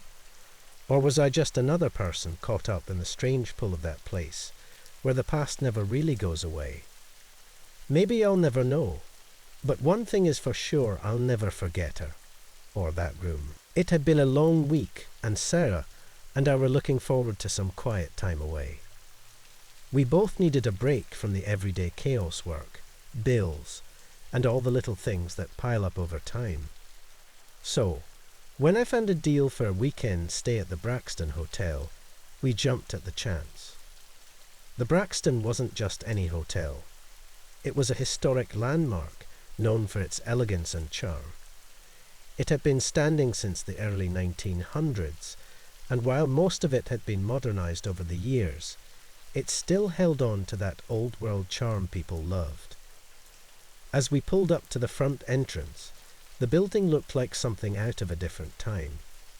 The tall windows and marble steps were weathered but beautiful, and the doorman greeted us with a kind of politeness that you don't see much anymore. The lobby was grand high ceilings, chandeliers, and soft golden lighting that made everything feel warm. It was clear that the hotel took pride in preserving its history. Our room was no less impressive. The decor was classic but comfortable. Heavy drapes hung from the windows, the bed was large and inviting, and the furniture looked like it belonged in an old movie, with deep wood tones and brass accents. Sarah was immediately enchanted by the place, and I could see why. It felt like stepping back in time, yet it was modern enough to feel luxurious. We spent most of the day exploring the local town, but by nightfall we were ready to unwind. After dinner at the hotel's restaurant, we decided to take a walk around the building. It was quiet, and most of the guests had either retired to their rooms or gone out for the evening. The long hallways were lined with old paintings and photographs, some of which seemed to capture moments from the hotel's early days. We passed by doors marked private or staff only, but otherwise didn't see much activity. It was then that we noticed a door at the end of one of the hallways. Unlike the others, this one wasn't locked or marked off. The door itself looked older, like it hadn't been updated in decades. It had a dark wood frame with a brass knob that felt cold to the touch when I tried it. "Let's check it out," Sarah said, smiling. I hesitated for a second. Something about the door felt out of place, but curiosity got the better of me. I opened it, and we stepped into a long, narrow hallway that seemed different from the rest of the hotel. The air inside felt cooler, but it didn't seem like anyone had been through here in a long time. The carpet underfoot was faded, with patterns that reminded me of old hotels from movies set in the 1920s or 30s. At the end of the hallway was another door, slightly ajar. Light spilled out from the crack, and we could hear the soft hum of music playing. I exchanged a glance with Sarah, both of us unsure of what to expect. Pushing the door open, we found ourselves in what looked like an old-fashioned lounge. The room was something out of a different era. Dark leather chairs and polished wood tables were spread around, and the walls were lined with bookshelves and vintage artwork. There was a large bar in the corner, where a man in a tuxedo was busy mixing drinks. But the strangest thing was the people. They were dressed in clothes that seemed like they belonged to another time. Women in elegant dresses and men in tailored suits sat at the tables, talking quietly and laughing, while the soft music of a piano filled the air. Sarah and I shared a look, both of us thinking the same thing. This must be some sort of themed event. Maybe a vintage night the hotel was hosting. It was unusual, but we were intrigued. "Do you want to stay for a drink?" Sarah asked, her eyes wide with excitement. "Sure, why not?" We found a table near the back, away from the main crowd, but close enough to take in the scene. The atmosphere was surreal, but in a good way. The bartender brought over 2 drinks without us even asking. They were served in old-fashioned glasses, the kind you'd see in black and white films. The whiskey in my glass was strong but smooth, and Sarah's cocktail had that perfect mix of sweetness and bitterness. As we sat there, watching the people around us, I couldn't shake the feeling that something was off. Not in a bad way, just odd. The conversations at the nearby tables seemed distant, like we were hearing them through a layer of fog. The music was soft, but I couldn't make out the tune, no matter how hard I tried. Everything felt muted, like we were watching a scene play out from behind glass. "Yeah, it's something," I replied, though I couldn't shake the strange feeling that had settled in the pit of my stomach. We stayed for about an hour, enjoying the drinks and soaking in the atmosphere. But as the night wore on, I started feeling tired. It wasn't the normal kind of tired. It was deeper, like my whole body was telling me it was time to leave. Sarah must have felt it too, because she leaned over and said, "Maybe we should head back to the room. I'm exhausted." I nodded in agreement. We finished our drinks, stood up, and made our way back through the same hallway we came in through. The door clicked shut behind us, and we found ourselves back in the main part of the hotel. Everything seemed normal again, the soft lighting of the hallways and the distant hum of the hotel's heating system bringing us back to the present. We didn't talk much as we headed to our room. Both of us were too tired to really process what we had just experienced, but as I lay in bed that night, I couldn't stop thinking about the lounge. The people, the clothes, the way everything seemed slightly off. It wasn't bad, it was just strange. Eventually, I drifted off to sleep, the thoughts fading as exhaustion took over. The next morning, we went down to breakfast in the hotel's main dining room. The sun was shining through the tall windows, and everything felt normal again. Over coffee, Sarah brought up the lounge. "That was such a cool experience last night, wasn't it?" she said. "Yeah, it was," I replied. "I wonder if it's something they do regularly. We should ask the front desk." After breakfast, we made our way to the reception desk, where a young woman greeted us with a polite smile. I explained what we had experienced the night before, and asked if the lounge was part of a regular event or theme night. The woman's smile faltered. "I'm sorry, but I'm not sure what you're referring to. There isn't a lounge like that in the hotel." Sarah and I exchanged confused looks. "No, we were definitely there last night," I insisted. "It was down the hall on the second floor. We had drinks. There were people dressed in vintage clothes." The woman frowned slightly, as if she was trying to understand. "That area has been closed off for renovations for the past 5 years. No one has been allowed down there." A chill ran through me. I could tell by the look on Sarah's face that she was feeling the same thing. "But we were there," Sarah said quietly. "We had drinks, we talked to the bartender." The receptionist shook her head. "I don't know what to tell you. but that part of the hotel hasn't been open to guests in a long time. We left the front desk feeling more confused than ever. How could that part of the hotel have been closed? We were just there. The drinks, the people, it had all felt so real. The rest of the weekend passed by without incident, but the strange experience in that lounge never left our minds. Every time we thought about it, it felt more surreal. Had it been some kind of elaborate prank? Or was there something more to it? By the time we returned home, we had convinced ourselves that it must have been some sort of dreamlike experience. Maybe we were more tired than we thought, or maybe the hotel had an old tradition they weren't willing to talk about. Either way, it felt too real to ignore, but too strange to fully understand. Months passed, and every now and then, one of us would bring up the Braxton Hotel and that mysterious lounge. We even tried to look it up online, but there was no mention of any vintage-themed lounge or special events like the one we had experienced. It was as if that night never happened. One day, Sarah suggested we go back, just to see if we could find the lounge again. Maybe it would give us some answers, or at least some closure. But deep down, neither of us was sure we wanted to know the truth. What if it wasn't there? What if we had somehow slipped into a moment that wasn't meant for us?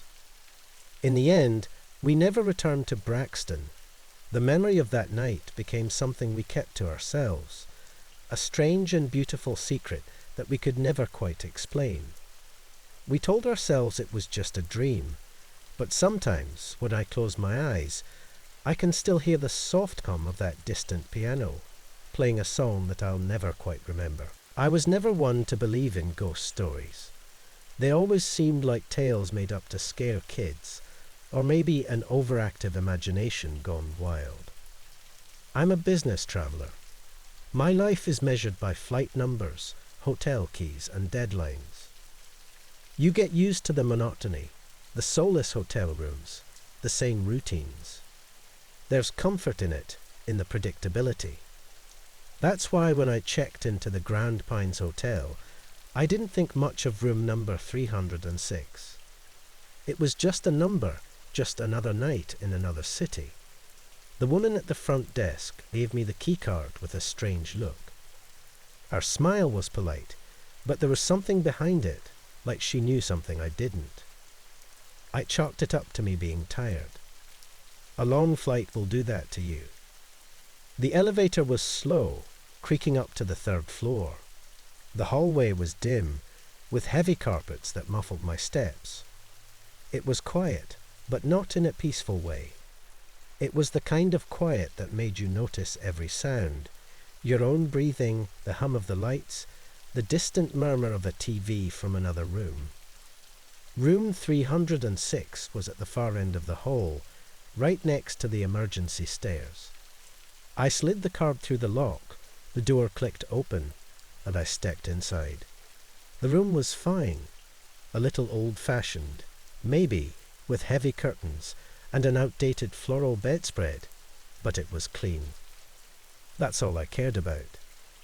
I set my suitcase down and took a look around.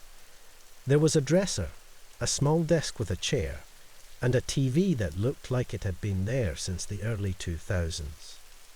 The bed was big, king-sized, and the air smelled faintly of cleaning supplies, standard hotel stuff.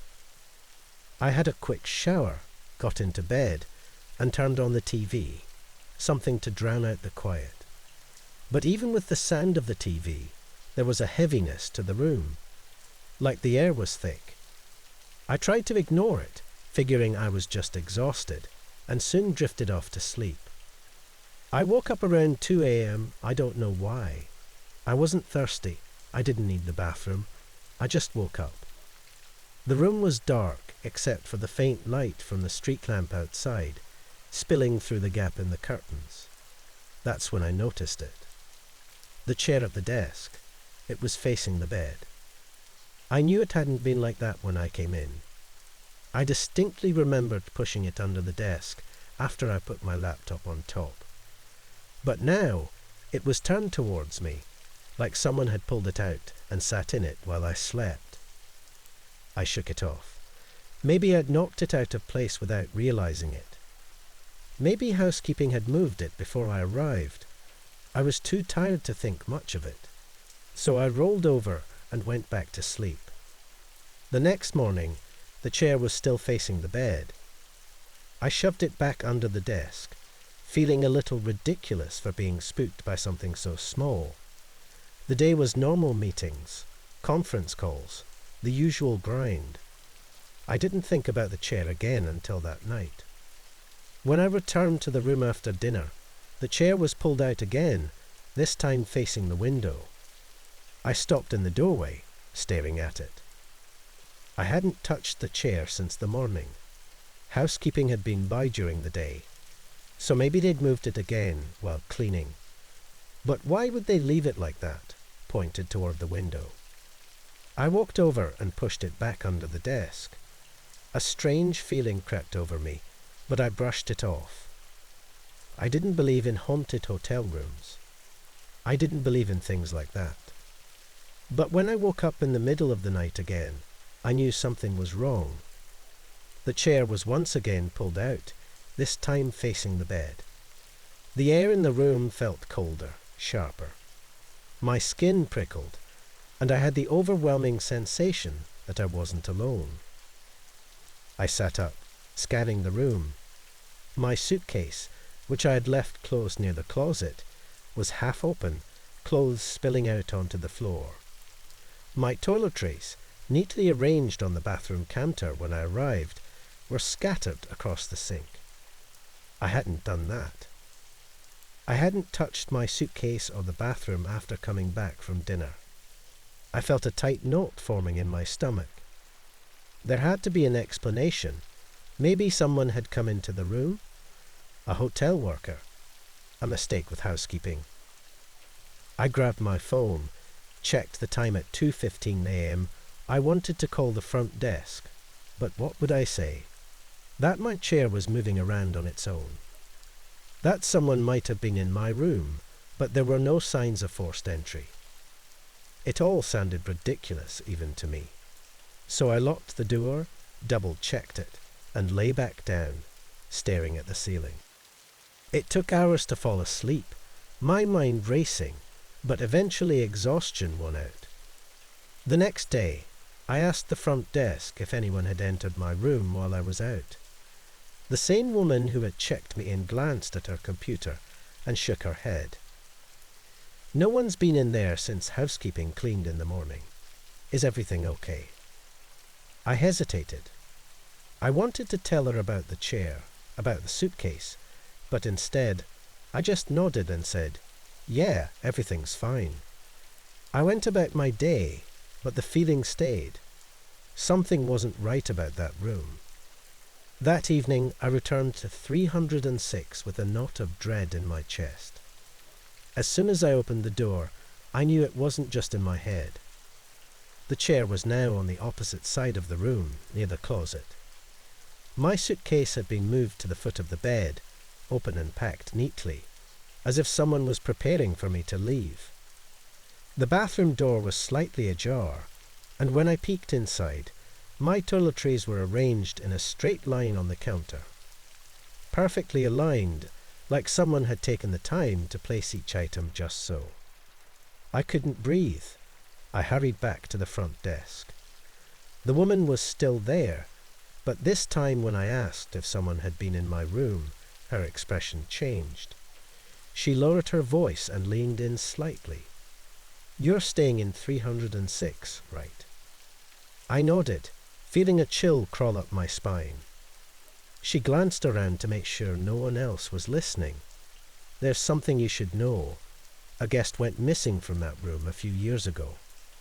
He was here on business, just like you. Stayed for a few nights, and then he just vanished. Left everything behind: his luggage, his wallet, his phone. The police never found a trace of him." I swallowed hard, my mouth suddenly dry. "What does that have to do with me?" She looked uncomfortable, like she didn't want to say what came next. Other guests have reported strange things happening in that room. Objects moving on their own, a cold presence in the air. Some say they feel like they're being watched. I stared at her, my heart pounding. This was insane. This couldn't be real. I didn't believe in ghosts and haunted rooms. But everything that had been happening, the chair, the suitcase, the strange feeling in the air. I couldn't stay there another night. I told her I wanted a different room, but she shook her head. We're fully booked. There's nowhere else to put you. I had no choice but to return to room 306. I didn't sleep that night. Every creak, every shadow made my skin crawl. The chair moved again, and by the time I woke up in the early hours, everything had been rearranged once more. My clothes, neatly folded. My suitcase, zipped up and placed by the door. It was as if the room was trying to push me out, to send me away. And then there was the cold wind, coming from nowhere, stirring the curtains, even though the windows were closed tight. I felt eyes on me, watching, waiting. The next morning, I left as quickly as I could, barely stopping to check out. I didn't care if I was being paranoid. I just needed to leave that room behind. When I got home, I unpacked my suitcase, eager to put the whole thing out of my mind. But as I pulled out my clothes, something fell to the floor. A small worm key. I picked it up, confused. I hadn't packed this. I'd never seen it before. The tag attached to the key was faded, the writing barely legible, but I could still make it out. I stared at the key in my hand, my heart sinking. How had this ended up in my luggage? I'd made sure to pack only what was mine before I left the hotel. The tag, with its faded ink, felt damp and cold between my fingers, like it had been pulled from some forgotten corner of the room. But I'd never seen it before, never even knew the room had a physical key, since I'd used a keycard the whole time. My mind raced with explanations, but none of them made sense. A fear settled in my stomach, the kind you can't just shake off. Suddenly, the air in my apartment felt suffocating, like the same heavy atmosphere that had hung in room 306. I tried to tell myself it was nothing, just a coincidence, but a creeping thought took hold. Had I really left that room behind? I looked around my living room, suddenly hyper-aware of every object, half expecting them to start moving on their own. The feeling of being watched, so intense those last nights at the hotel, now returned with full force. Only this time, I wasn't sure if it was confined to room 306 anymore, or if it had followed me home. I had been driving for hours when I finally saw a sign for a hotel. It was late, and the roads were slick from a light rain, so I decided I couldn't keep going much longer. The idea of finding somewhere quiet, with a warm bed, was all I could think about. As I pulled off the highway, I saw the hotel up ahead, a lonely building tucked between thick trees. Its sign was old, the kind with missing letters, and the parking lot was nearly empty. Only a few cars dotted the lot. I checked in quickly. The receptionist, a woman in her 50s with a tired face, handed me the key and pointed me toward my room. She didn't say much, barely looking up from her desk as she spoke. It was clear this place didn't see many visitors. Room 212, just up the stairs, she said. I thanked her and made my way to the second floor. The hallway was dim, the kind of lighting that felt more like an old bulb was about to give out. The carpet was warm and smelled faintly of mildew. Despite the condition of the place, I was too tired to care. All I wanted was to crash for the night. When I got to my room, I noticed something odd right away. The door to the room next to mine, room 213, had a small strip of tape across the handle. It wasn't the kind of thing you usually see in a hotel, but I ignored it and entered my own room. The room itself was basic. A small bed, a TV that looked like it hadn't been updated in decades, and a single window that overlooked the dense trees surrounding the property. I threw my bag on the bed, feeling the exhaustion from the long drive hit me even harder now that I had finally stopped. I lay down, still fully dressed, and tried to fall asleep. That's when I heard it. At first, it was faint. A sound like a door creaking open and then closing gently. It seemed to come from next door, room 213. I sat up, listening closely. Maybe someone had just checked into that room. I thought I was the only guest in this section, but perhaps I was wrong.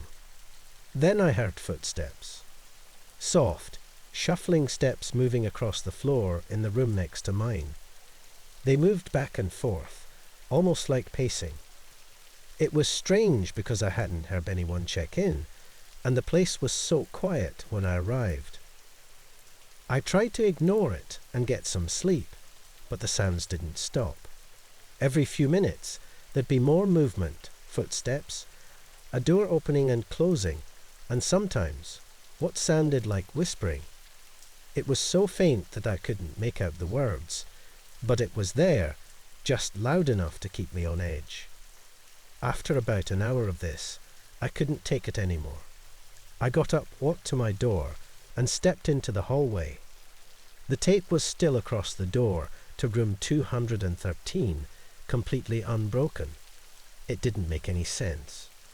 If someone was in there, surely the tape would be torn, right?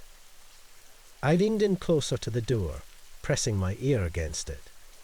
Inside I heard soft shuffling again, like someone moving around. It was unmistakable. But the door was sealed shut, and the lights inside were off. I went back to my room, now more curious than tired. Who would go to such lengths to sneak around in an old hotel like this? And why would the staff tape up the door if someone was staying there? The noises went on all night. Every now and then, I'd hear a loud thump, like something heavy had fallen to the floor, followed by more of the strange whispering. It was a long, restless night, and by morning I hadn't slept a bit. I went downstairs for breakfast, hoping to see the receptionist from the night before. But there was a different man at the desk now.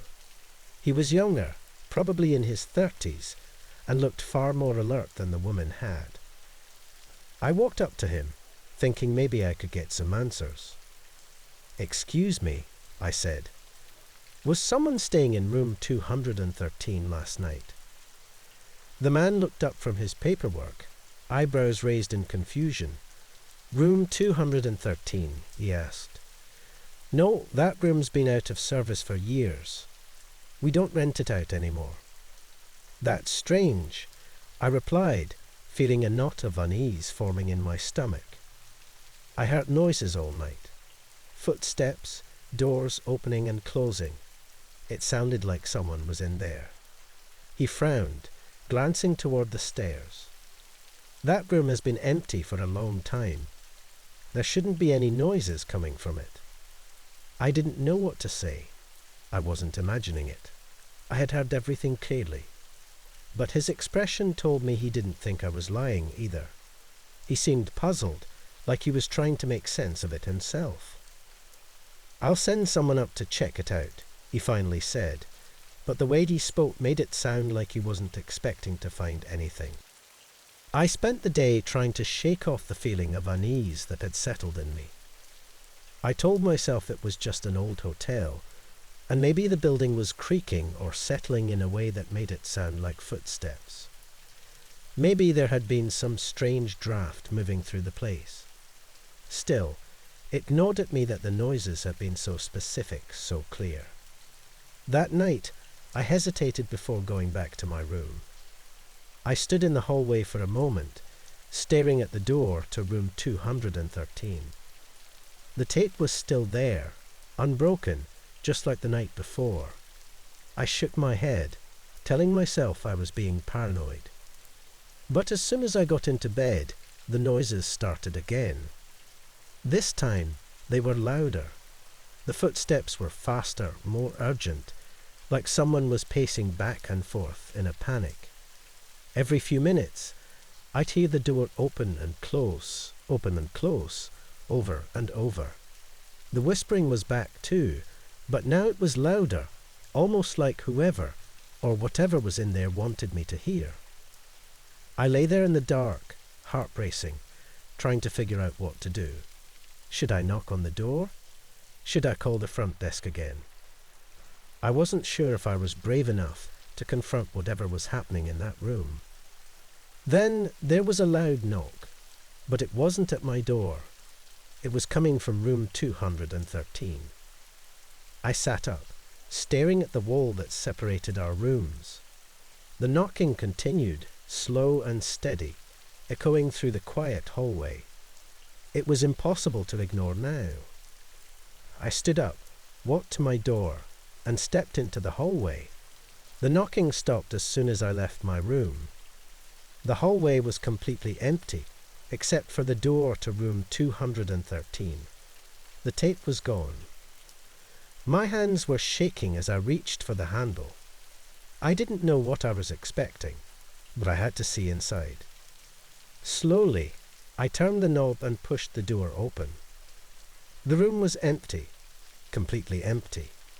No furniture, no bedding, nothing. Just 4 bare walls and a dusty floor. It looked like no one had been in there for years. The air was cold, and the only light came from the dim bulbs in the hallway behind me. I stepped inside, half expecting something to jump out at me, but the room was silent now. There was no sign of the person I had heard pacing all night, no sign that anyone had ever been there at all. Feeling a chill run down my spine, I quickly backed out of the room and shut the door behind me. I didn't want to spend another minute in that hallway.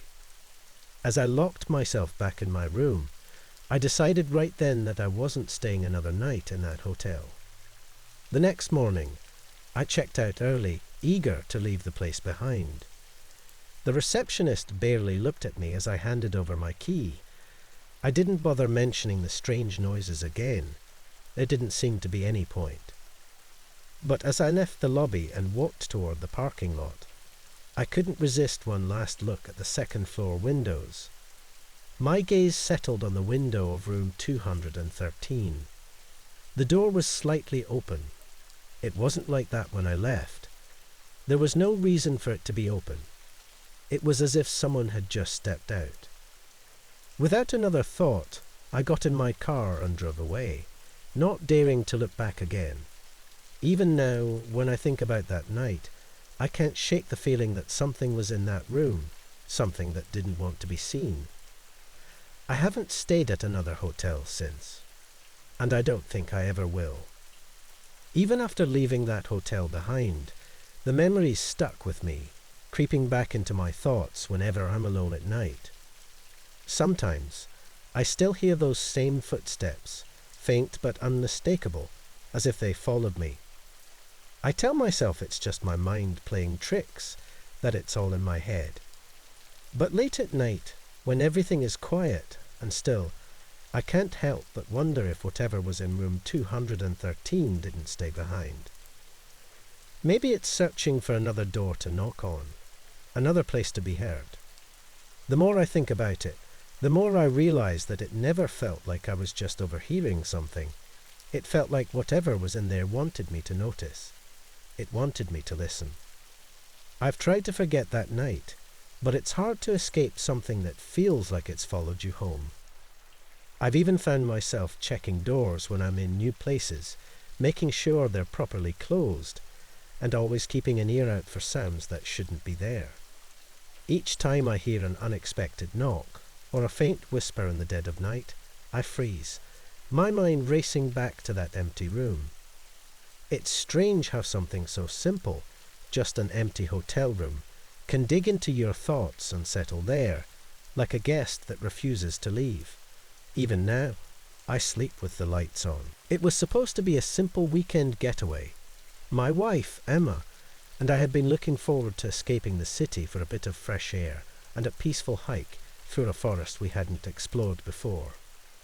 We'd read about it online, a hidden gem, tucked away, far from the usual tourist spots. The trail promised beauty, solitude, and quiet. It sounded perfect. We arrived at the edge of the forest late in the morning.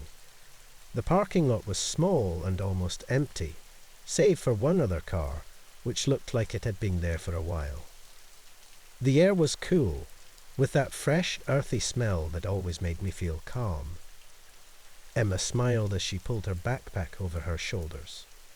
"You ready?" she asked, her eyes sparkling with excitement. I nodded, taking one last look at the trail map posted on the sign near the entrance. The main path seemed straightforward, leading to a clearing that people said was breathtaking. From there, it was supposed to loop back around, forming an easy route for a day hike. We weren't worried, after all. We'd done this kind of thing before, but there was a warning at the bottom of the sign that caught my attention. Stay on the marked trails. Unmarked paths may lead to dangerous terrain. I remember mentioning it to Emma. She laughed softly, brushing it off. "Don't worry, we'll stick to the trail. Come on, it's going to be beautiful." And it was. At first, everything felt perfect. The path wound through thick trees, their leaves filtering the sunlight in a way that made everything seem soft and warm. The sound of our boots crunching on the dirt mixed with the occasional rustle of wildlife in the distance. The deeper we went, the more isolated we felt, but it was a peaceful isolation, the kind you search for when life gets too noisy. After about an hour of walking, we reached the clearing. It was exactly as people had described, open and picturesque. The grass was green, dotted with wildflowers. In the centre stood a large, ancient-looking oak tree, its branches stretching wide, as if guarding the space. We decided to take a break here, sitting down near the tree to enjoy some water and snacks.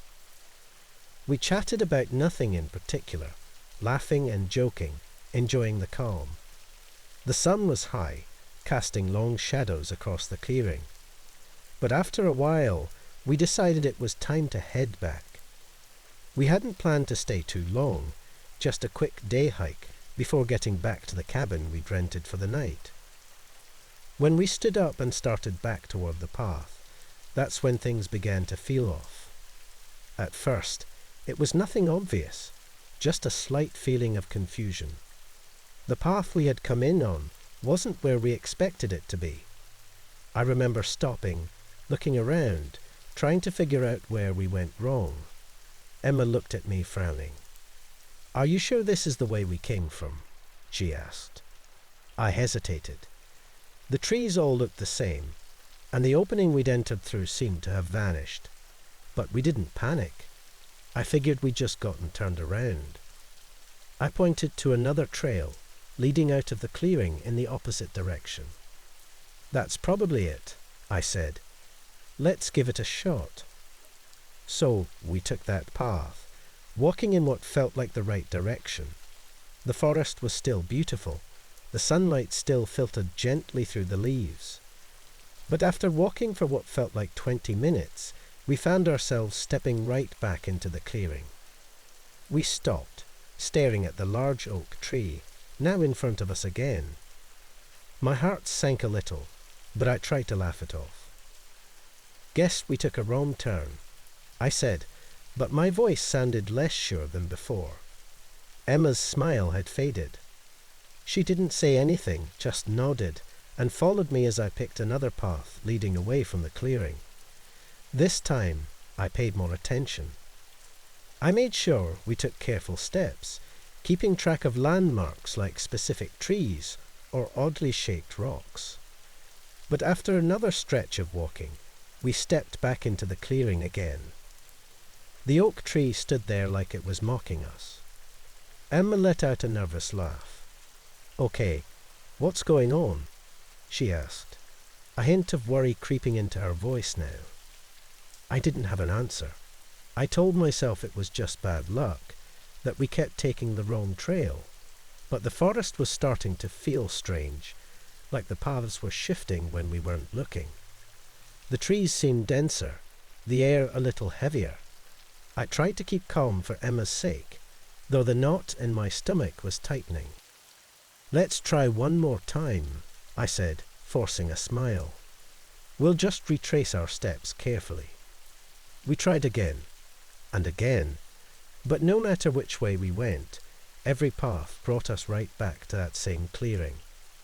By now, the sun was starting to dip lower in the sky, casting long shadows across the grass. The warmth from earlier had vanished, replaced by a chill that made the hair on the back of my neck stand up. Emma sat down on the ground, rubbing her arms. "What is happening?" she whispered, her voice shaky now. I didn't have an answer. My mind was racing, trying to make sense of it. It wasn't possible. We'd walked in different directions, taken different paths, yet every single one had led us right back here.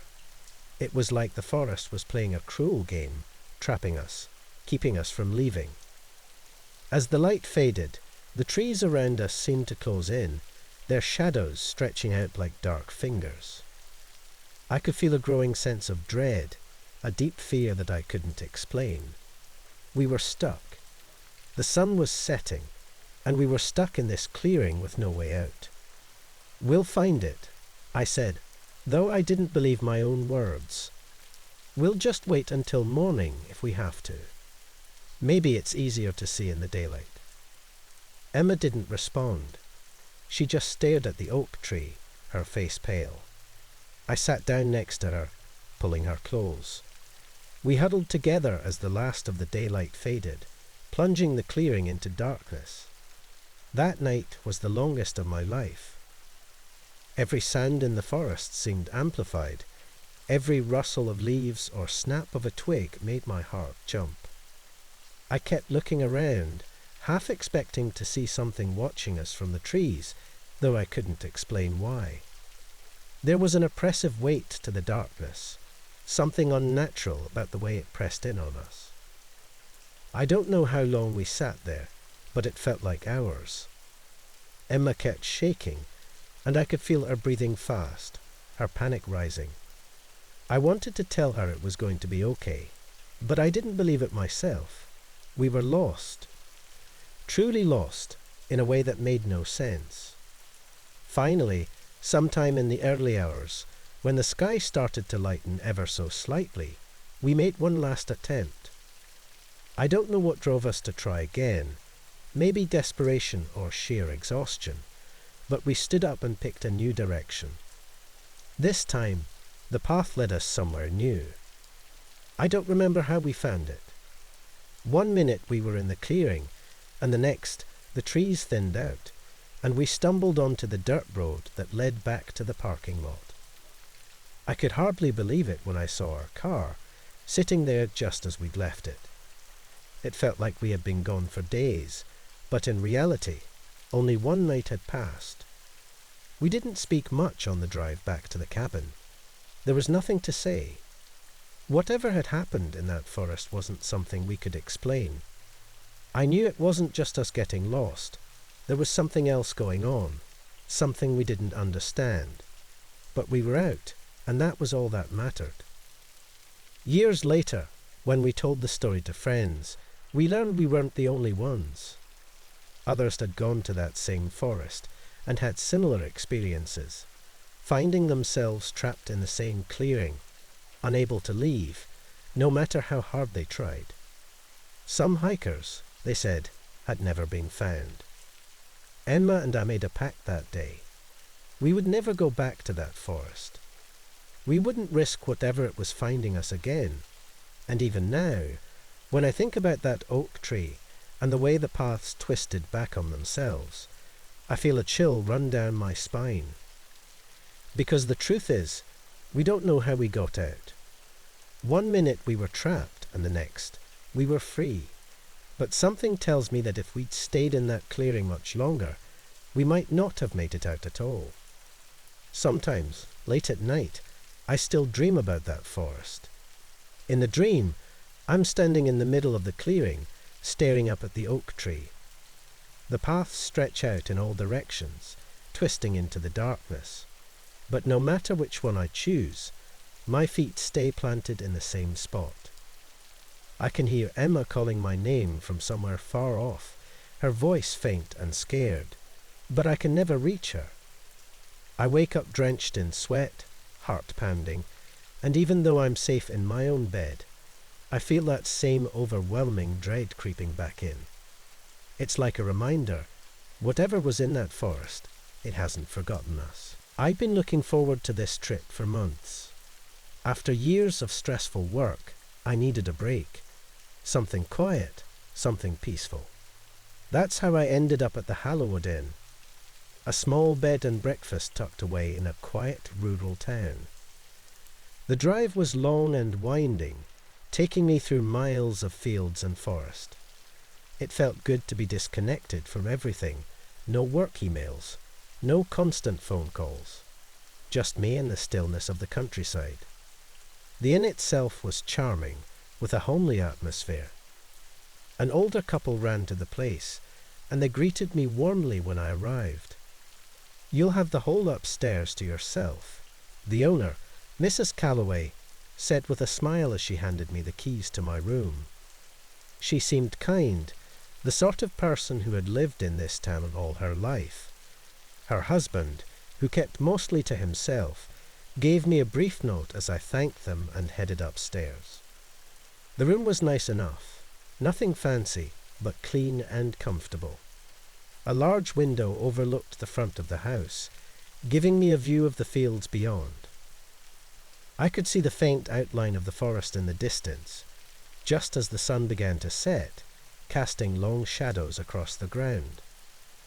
I felt a sense of calm, a kind of peace I hadn't experienced in a long time. This was exactly what I needed. The bed was soft, the blankets warm, and I settled in quickly, reading a bit before turning off the lights. The quiet of the countryside surrounded me, and before long, I was drifting into sleep. Then, in the dead of night, I woke up. At first, I wasn't sure what had pulled me out of my sleep. The room was pitch black. The only sound was the faint ticking of the clock on the wall. I sat up, feeling disoriented, when I heard it. A child crying. It was soft at first, distant, but unmistakable. The sound sent a shiver through me. I danced around the room, but everything was still. The crying was coming from the hallway, just outside my door. A little boy, maybe 5 or 6 years old, from the sound of it.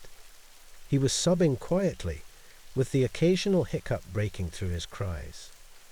My heart raced. What was a child doing here at this hour? I hadn't seen any other guests, let alone any kids when I checked in. Maybe a family had arrived late, after I had gone to bed. But even then, why would their child be wandering the halls alone, crying in the middle of the night? I climbed out of bed, my feet sinking into the soft carpet as I reached for the door. The crying continued, a little louder now, like the boy was right outside. I hesitated for a moment, my hand on the doorknob, then slowly opened it. The hallway was empty. I blinked, surprised. The crying had stopped the moment I opened the door, leaving only silence. I stepped into the hallway, looking both ways, but saw nothing. The dim light from the small sconces along the walls cast soft shadows, but there was no sign of anyone, no hint of movement. "Hello?" I called out, my voice low so as not to disturb anyone who might still be sleeping. There was no answer. I walked a little further down the hall, expecting to find the boy around the corner or near the stairs. But the inn was still, as if nothing had happened. Puzzled, I returned to my room and shut the door, locking it behind me. Maybe I had imagined it. Maybe I'd been half asleep, and the crying was just part of a dream. I lay back down, pulling the covers up to my chin, but I couldn't shake the unease that had settled in my stomach. I stared at the ceiling, listening intently for any sign of the child, but the rest of the night passed in silence. The next morning, as I sat in the dining room for breakfast, I couldn't stop thinking about the crying. Mrs. Calloway bustled about the kitchen, humming softly to herself as she prepared my meal. I tried to push the incident from my mind, but I couldn't. It felt so real, so unsettling.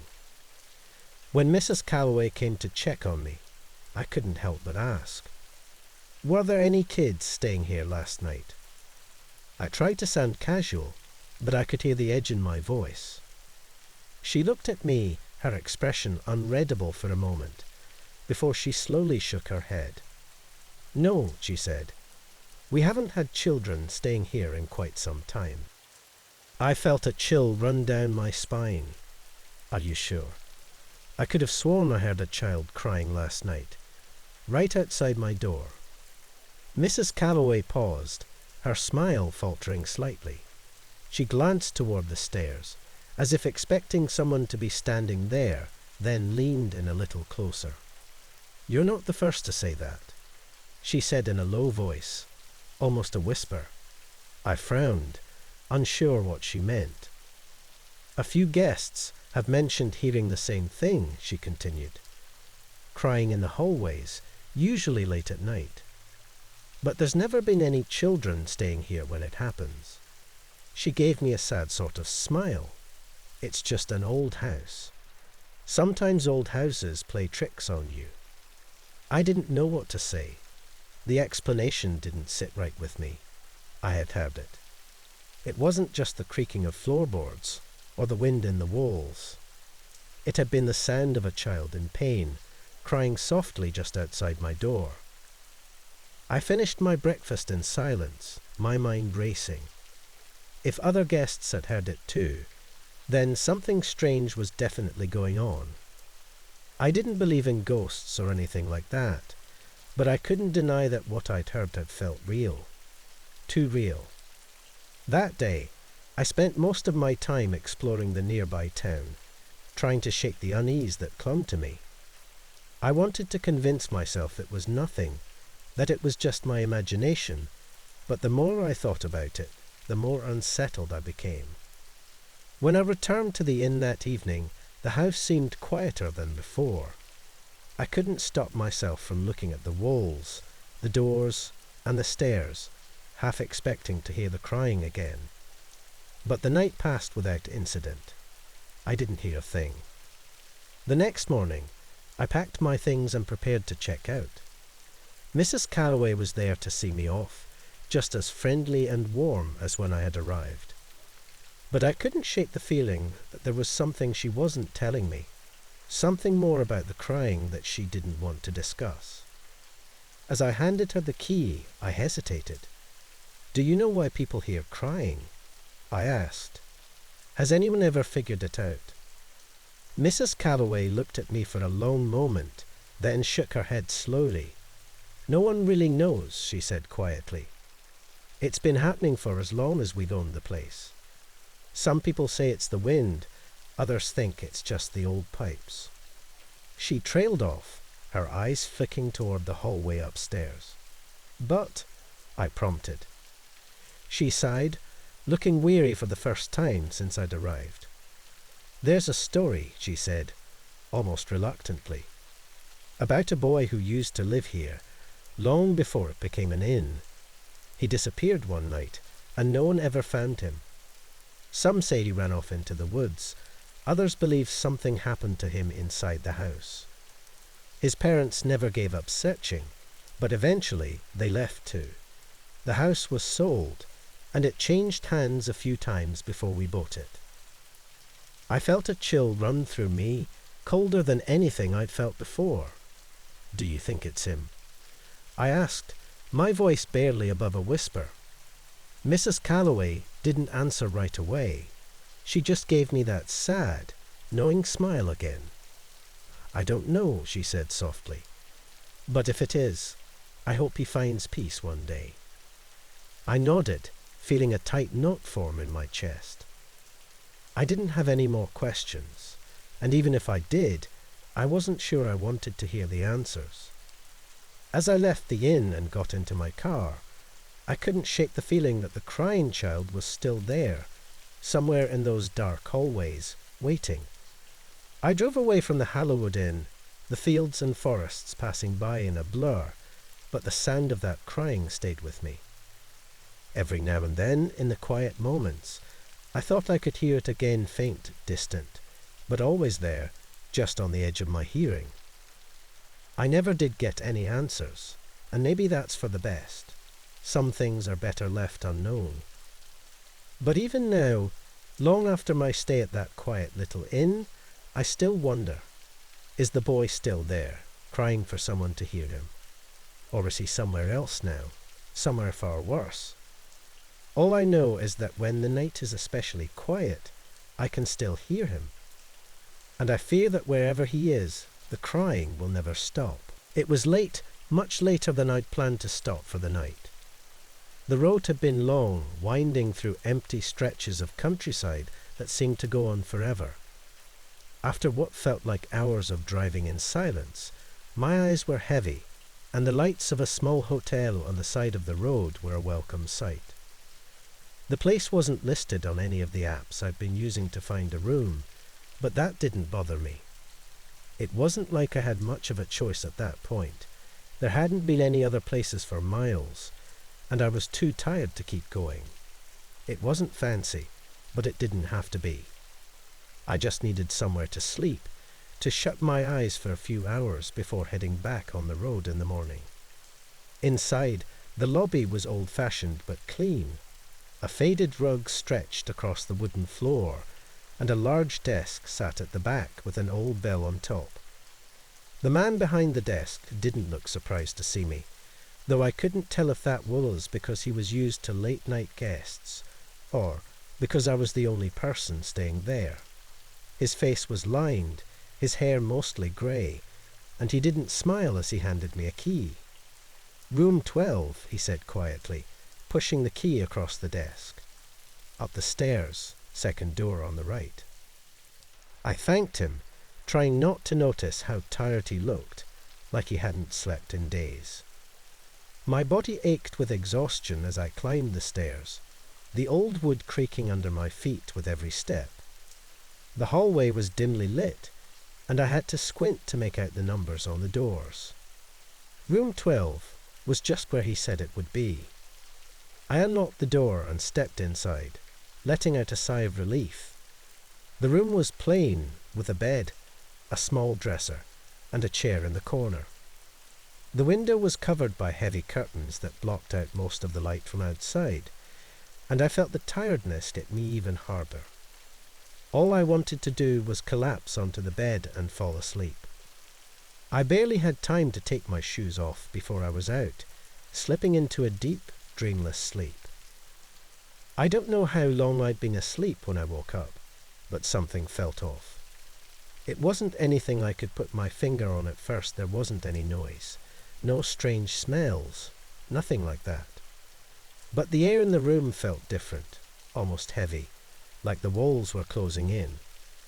I sat up, rubbing my eyes and trying to shake off the grogginess.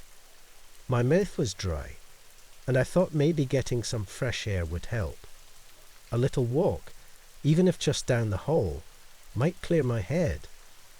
I reached for the door, expecting to step out into the hallway, but when I opened it, I didn't see the hallway at all.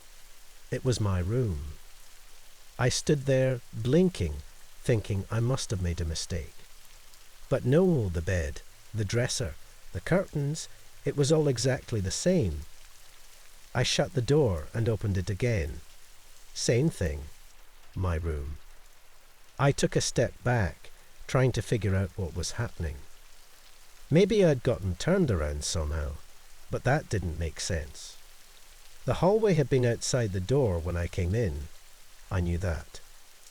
My heart was starting to race a little now, a knot forming in my stomach.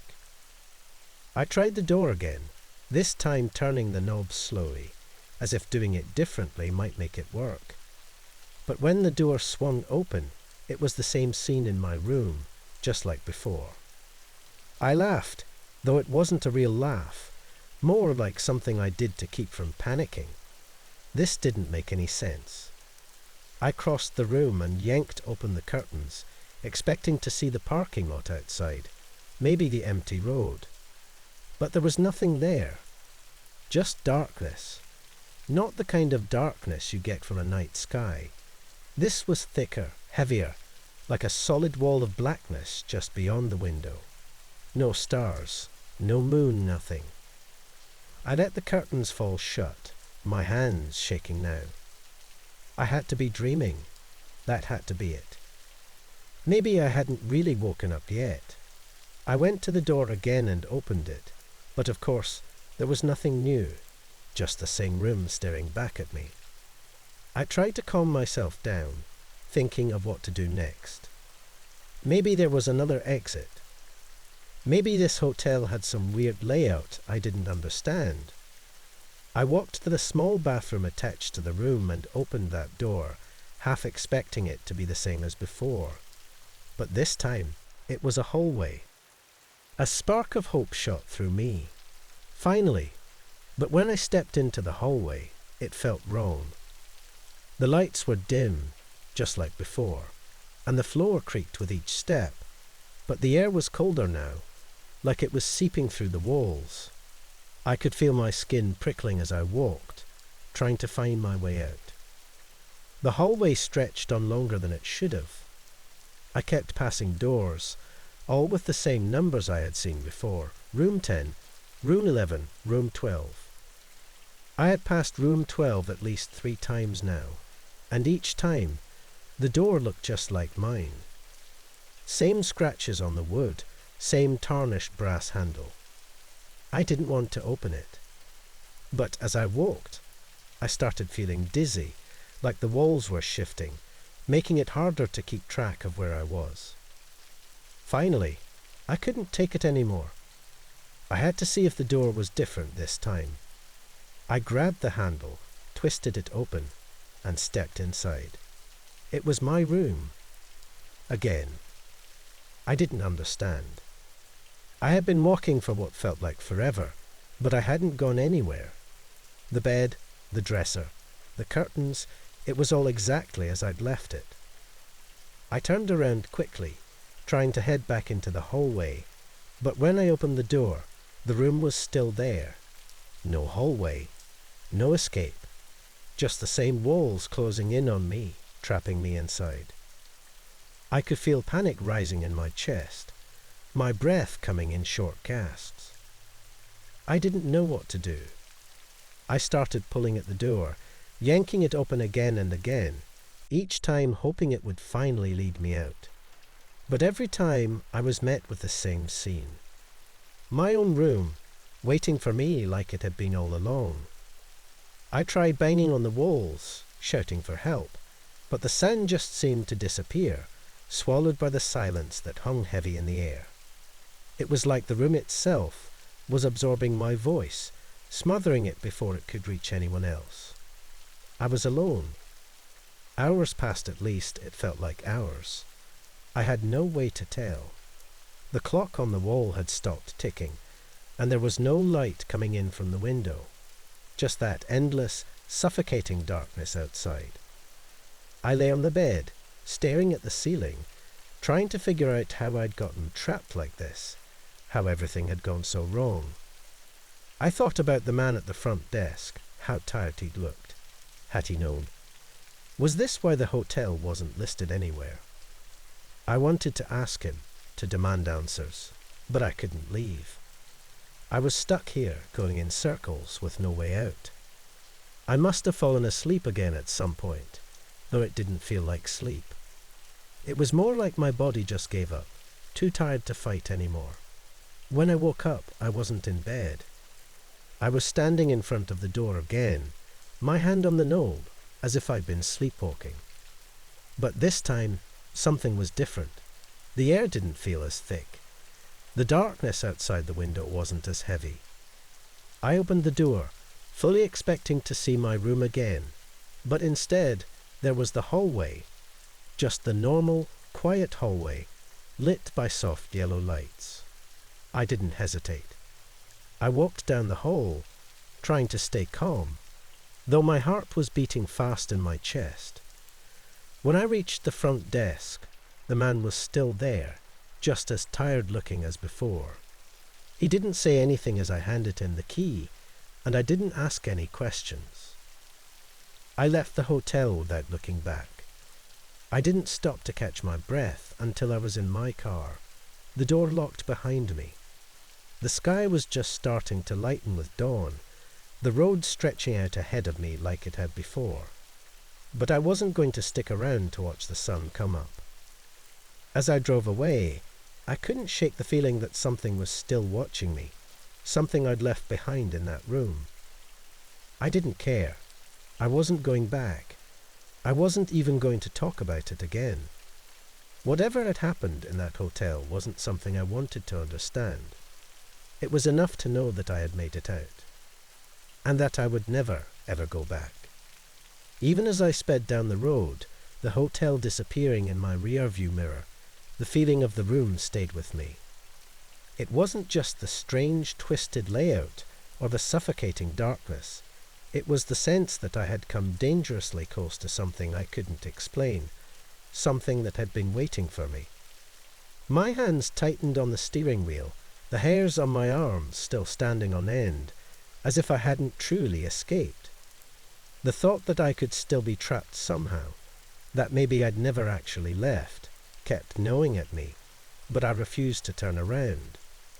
Whatever had happened there, whatever it was, I didn't want to know. When I first bought the house, I thought I'd found the perfect place.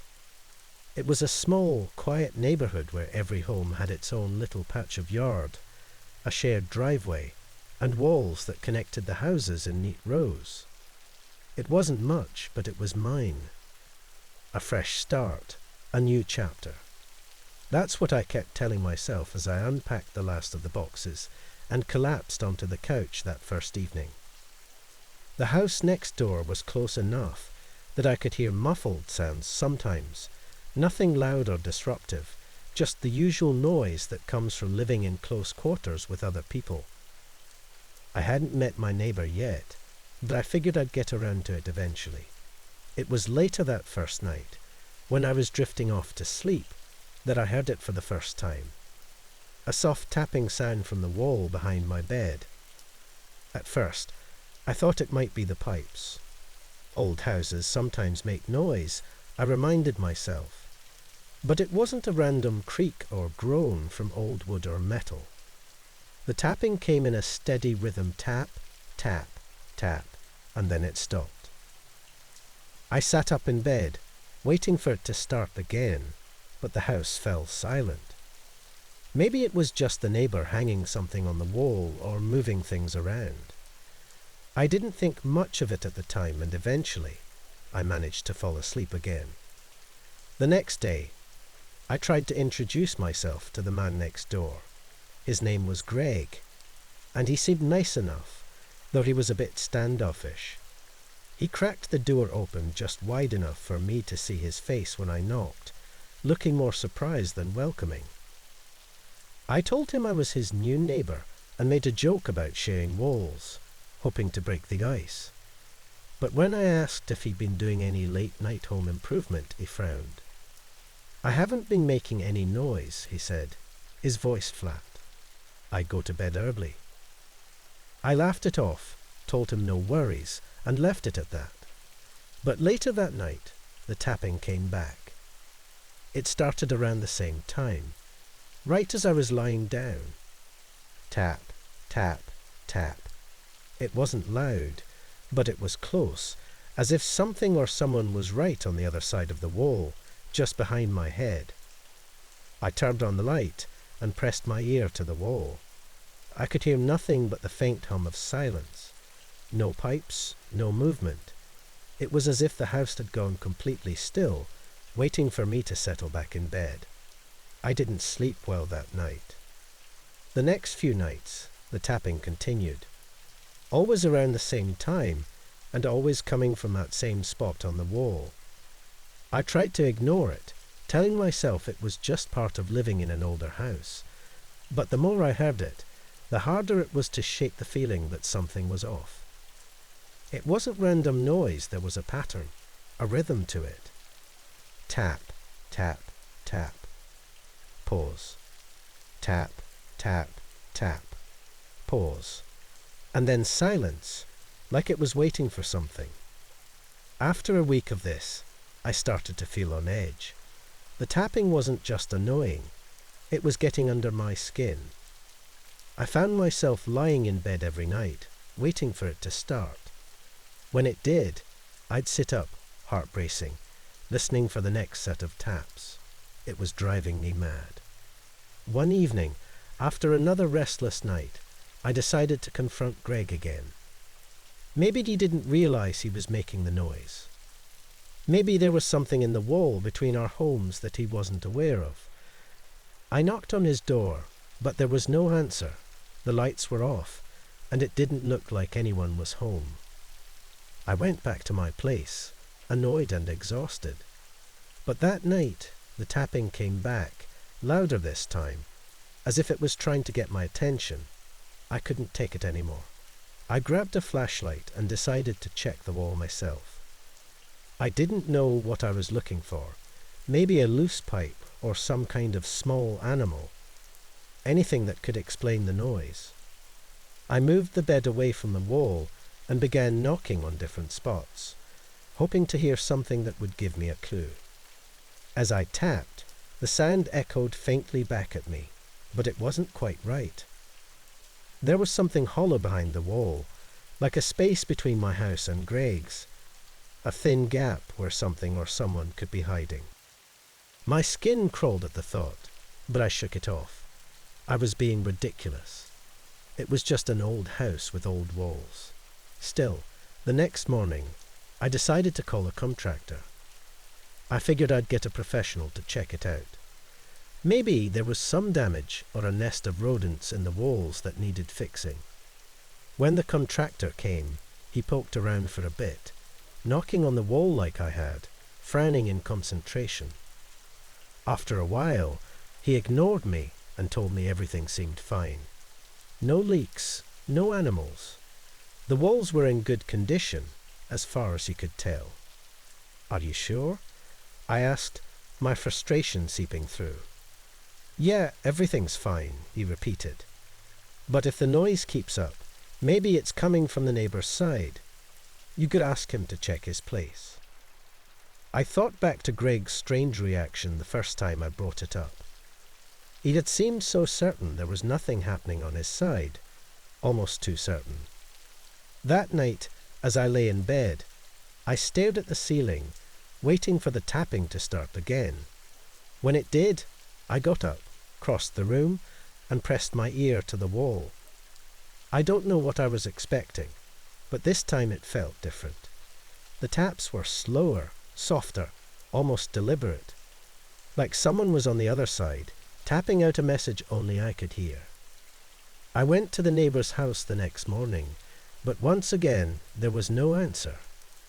His windows were dark, and the front yard looked neglected, like no one had been around for days.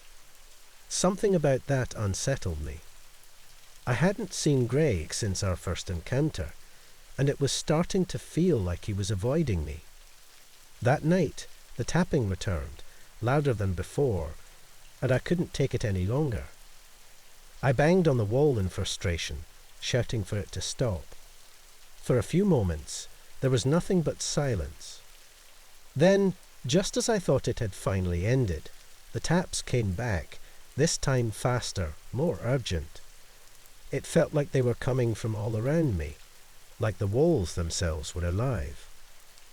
I grabbed my phone and tried to distract myself, scrolling through social media, but my focus kept slipping back to the wall.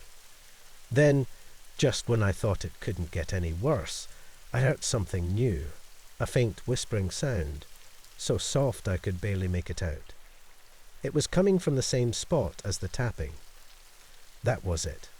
I had to get out. I couldn't spend another night in that house. I packed a bag and left, heading to a hotel on the other side of town. I didn't even bother turning off the lights or locking the door behind me. I moved out shortly after that. The real estate agent asked me why I was leaving so soon, but I didn't tell her about the noises.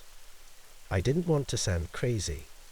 I didn't even go back to the house myself. I hired movers to get the rest of my things. A few weeks passed, and I tried to put it all behind me.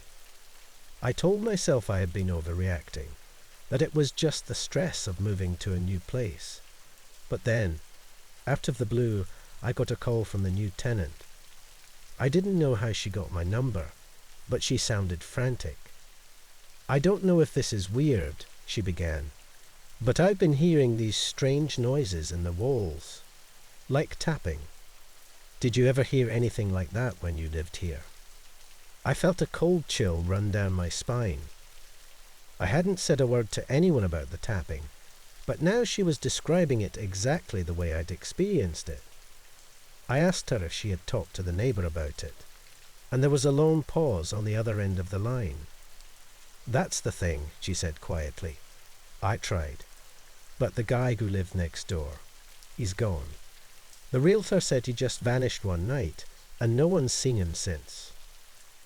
I hung up without saying goodbye, my heart racing as the realization sank in. Greg was gone, and the tapping hadn't stopped. Whatever had been in those walls wasn't just some harmless noise. It was still there waiting. After I hung up the phone, I couldn't shake the feeling that I hadn't truly escaped whatever was in that house. As I sat there in my new apartment, far away from those shared walls, I swore I heard something faint, rhythmic tapping. At first, I thought it was my imagination, just my nerves getting the best of me. But as the night wore on, the taps grew louder, more distinct. They came from the wall next to my bed, exactly where they'd been before. It was then I realized, with a sinking dread, that no matter where I went, the sound was following me. I had always liked the idea of a quiet getaway. My job was stressful, and after months of pushing myself, I needed a break. I found a small inn online, tucked away in a quiet town. It looked charmingly old but well kept, and the price was good too. The pictures showed cozy rooms, each decorated with simple but comfortable furniture. It seemed perfect. So, without thinking twice, I booked a room for a long weekend. When I arrived, the inn was just as quaint as the photos. It stood on the edge of a long road, with trees lining one side and a garden filled with autumn flowers on the other. The air felt fresh, and the building's wooden structure gave it a comforting, homely feel. Inside, it smelled of coffee and old books. The owner, Mrs. Roberts, greeted me warmly, her face kind but weathered with age. She handed me a key and showed me to my room on the second floor. Everything about the place was inviting. My room had a large window that overlooked the garden, and the bed looked like it could swallow me whole.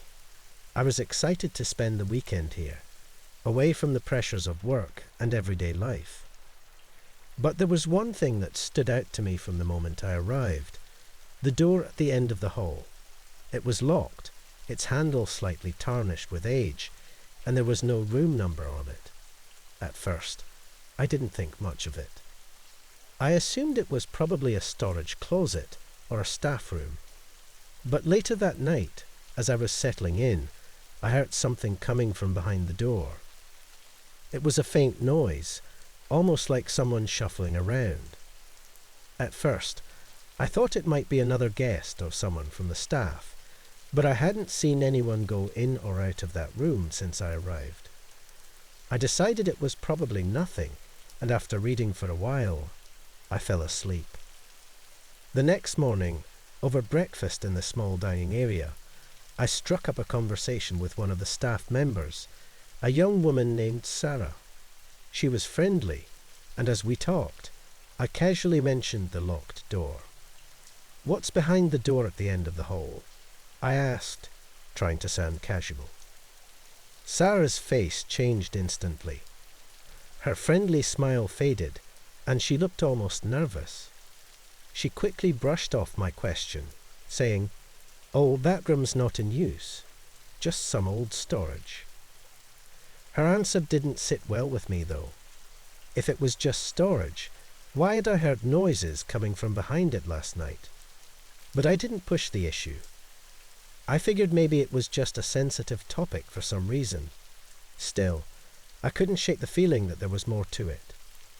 That night, after another peaceful day of wandering through the nearby town, I returned to my room. Everything was calm, just as it had been the night before, but as soon as I turned off the lights and settled in bed, I heard it again. A sound. It was soft at first, like a faint rustling or the quiet creak of floorboards. My heart started to race a little, though I tried to convince myself it was just the old building settling. But the noise continued, becoming clear. It was coming from behind that locked door. I sat up in bed, straining to hear more. For a few moments, everything went silent again. But then, I heard something new, something I couldn't explain. It sounded like a low voice, almost as if someone were whispering. It wasn't loud enough for me to make out any words, but the tone sent a chill through my body. The door was locked. I knew that. I had checked it myself earlier in the day. But why was there a voice behind it? And why would the staff lie about the room? I barely slept that night. Every time I started to drift off, the noises seemed to return. By morning, I was exhausted, but more than that, I was curious. I needed to know what was going on behind that door. When I went down for breakfast, I noticed Mrs. Roberts behind the front desk. This time, I decided to ask her about it directly. "Mrs. Roberts," I began carefully. I couldn't help but notice the room at the end of the hall. It seems well, I heard something strange coming from behind it last night. Her reaction was almost identical to Sarah's. Her face grew tight, and her warm demeanour became guarded. "That room isn't in use," she said, her voice firm but polite. "It's just an old room we don't rent out anymore." I could tell she wasn't telling me the whole truth, but there was something in her tone that warned me not to press further. So I nodded, pretending to accept her explanation, but I couldn't stop thinking about it. That night, the noises came again. This time, they were louder. The faint shuffling, the creaking floorboards, the whispers, they all seemed to echo through the quiet hall. It was impossible to ignore. My heart pounded in my chest as I lay there, staring at my door. I knew I wouldn't get any sleep until I figured out what was going on. I slipped out of bed, careful not to make any noise, and crept into the hallway. The inn was completely still. The only light came from the small lamp at the far end of the corridor, casting long shadows on the wooden floor. My eyes locked on the door at the end of the hall. I walked toward it, my bare feet barely making a sound on the floorboards. The closer I got, the more I could hear the faint whispers again. My heart raced. I reached out for the handle, half expecting it to be locked like always. But it wasn't. The handle turned easily in my hand, and the door slowly swung open. I hesitated for a moment, standing in the doorway, my breath catching in my throat. Inside, the room was completely dark. I fumbled for the light switch on the wall, and when the dim overhead light flickered on, I froze. The room was empty. There was no furniture, no decorations, nothing. Just bare wooden floors and plain white walls. It didn't make sense. I had heard noises coming from this room for 3 nights straight, but now it was as if no one had ever been in here. And yet, as I stood there, my pulse racing, I could still hear the whispers. They were faint but constant, surrounding me, even though the room was empty. I backed out of the room, shutting the door behind me quickly. My skin crawled, and I couldn't shake the feeling that I wasn't alone, even though the room had been empty. The whispers still rang in my ears, growing louder the longer I stood there. I hurried back to my room, locking the door behind me. I didn't sleep at all that night. I couldn't. The noises from the locked room, the whispers continued, louder than before, until dawn. By the time morning came, I was done. I packed my things and checked out as soon as the sun rose. Mrs. Roberts didn't ask any questions when I told her I was leaving early. I wondered if she knew why, but I didn't care. I just needed to get out of that place. As I drove away from the inn, I couldn't shake the feeling that I had left something behind. A mystery, an unanswered question that I was too afraid to solve. The locked room was still there, and so were the whispers. I didn't stop until I was miles away, back in the safety of my own home. But even now, sometimes, when the house is quiet, I think I hear them again, the whispers. They creep back into my mind, reminding me of that room at the end of the hall, the one that was never supposed to be opened. I never found out what was behind the locked door. Part of me still wants to know, but the rest of me is grateful I left when I did. Because whatever was in that room, whatever made those sounds, I'm not sure I want to understand it. And I hope I never hear those whispers again. As the days passed after my return home, I couldn't shake the memories of that room. The whispers seemed to follow me, creeping into the edges of my mind when I least expected it. Sometimes I'd wake in the middle of the night, certain I had heard them again, faint but unmistakable. I'd lie in the dark, wide-eyed, staring at the ceiling, half expecting to see that door from the inn at the end of my own hallway. It was as if something from that place had latched onto me, refusing to let go. My nights became restless, my dreams filled with that cold, empty room and the unseen presence I had never fully confronted. One afternoon, I even found myself searching online for stories or history about the inn, desperate for some explanation. But there was nothing, no strange incidents, no reports of hauntings, no hints of what might have been hidden behind that locked door. It was as if the secret belonged only to me. But I still wondered, had anyone else heard those whispers? Or was I the only one drawn into the mystery of the room that wasn't supposed to exist? No matter how much time passes, I know that place will never truly leave me. And sometimes, late at night, I can't help but wonder if the whispers will start again. It was late when I pulled into the parking lot of the hotel, the rain coming down in sheets, soaking everything outside.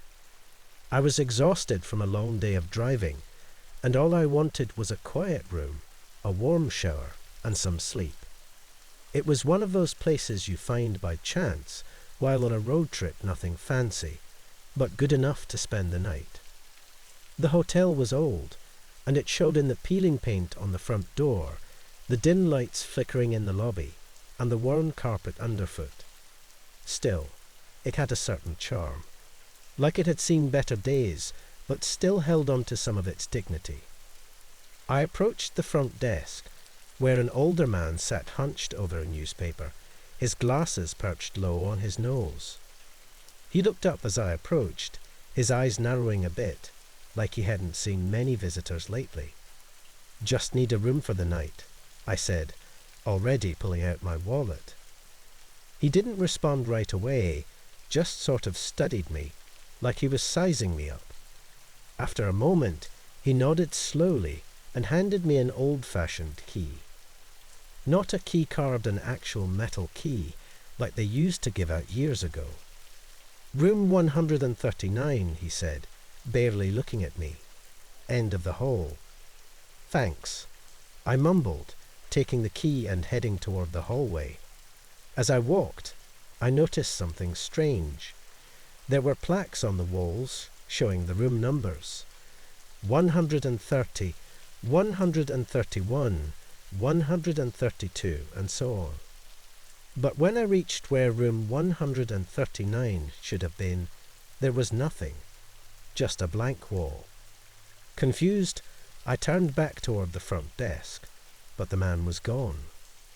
I stood there for a minute, debating whether to go back and ask for help, but something about the place made me hesitate. Instead, I looked down at the key in my hand. The brass was cold and heavy, the number 139 etched clearly into it. With no other choice, I started checking the walls again. At the very end of the hall, I noticed a small narrow door, one I hadn't seen before.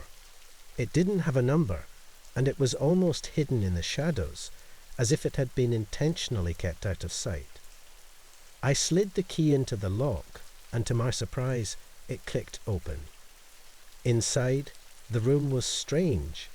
It was old, like the rest of the hotel, but it felt off in a way I couldn't quite put my finger on. The furniture was outdated, like it hadn't been changed in decades. A large, bulky TV sat on a wooden stand, the kind you'd find in the 80s. The bedspread was a faded floral pattern, and the wallpaper had yellowed from age. But more than anything, the air felt heavy, like something wasn't right. Still, I was too tired to care. I put my bag on the bed, kicked off my shoes, and decided to take a shower. The bathroom was small, but it worked. As I stood under the hot water, I tried to shake the weird feeling the room had given me. It was just an old hotel. No big deal. But when I stepped out of the shower and wiped the steam from the mirror, I noticed something that made my stomach drop. There, on the mirror, written in the condensation, were 3 words: "Get out now." I stared at the message, my heart bracing. My first thought was that it was some kind of prank. Maybe the previous guest had written it as a joke, and the steam had brought it back. But even as I tried to convince myself of that, I felt a chill run through me. I quickly got dressed and sat on the edge of the bed, staring at the mirror, trying to make sense of it. The room felt different now, colder, darker, even though the lights were still on. I couldn't shake the feeling that someone had been in here before me, someone who wanted to warn me. I lay down, staring at the ceiling, telling myself I was being paranoid. But sleep didn't come easily. Every time I closed my eyes, I thought I heard something, whispers, maybe, or the faint sound of footsteps. At one point, I was sure I heard the doorknob rattle, but when I got up to check, the door was locked. It was around 3 a.m. when the noise started. At first, it was soft, like a scratching sound, coming from the walls. I sat up in bed, straining to listen. The sound grew louder, more frantic, like something or someone was trying to get in. I froze, every muscle in my body tense, listening to the scratching turn into a loud thudding.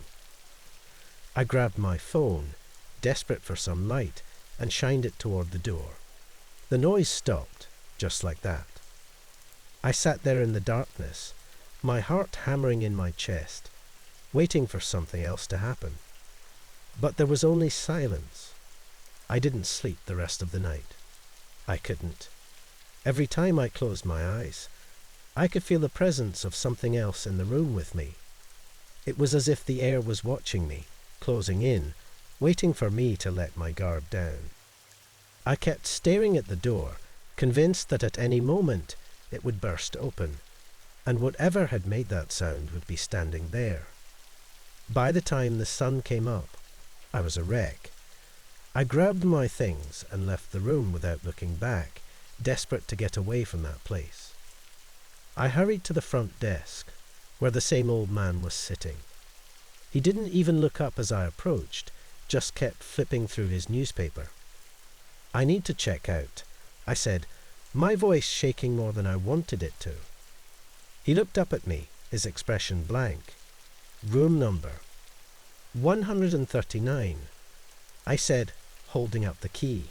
His face didn't change, but his eyes narrowed slightly.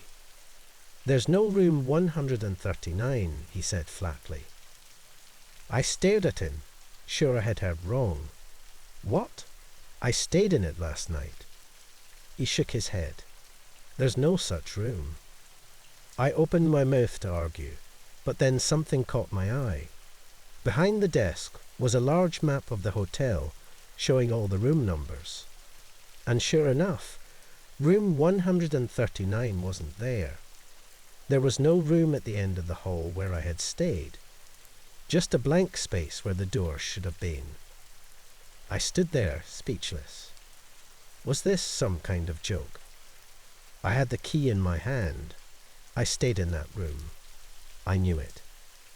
But the old man just stared at me, his expression unchanged. I started, but the words stuck in my throat.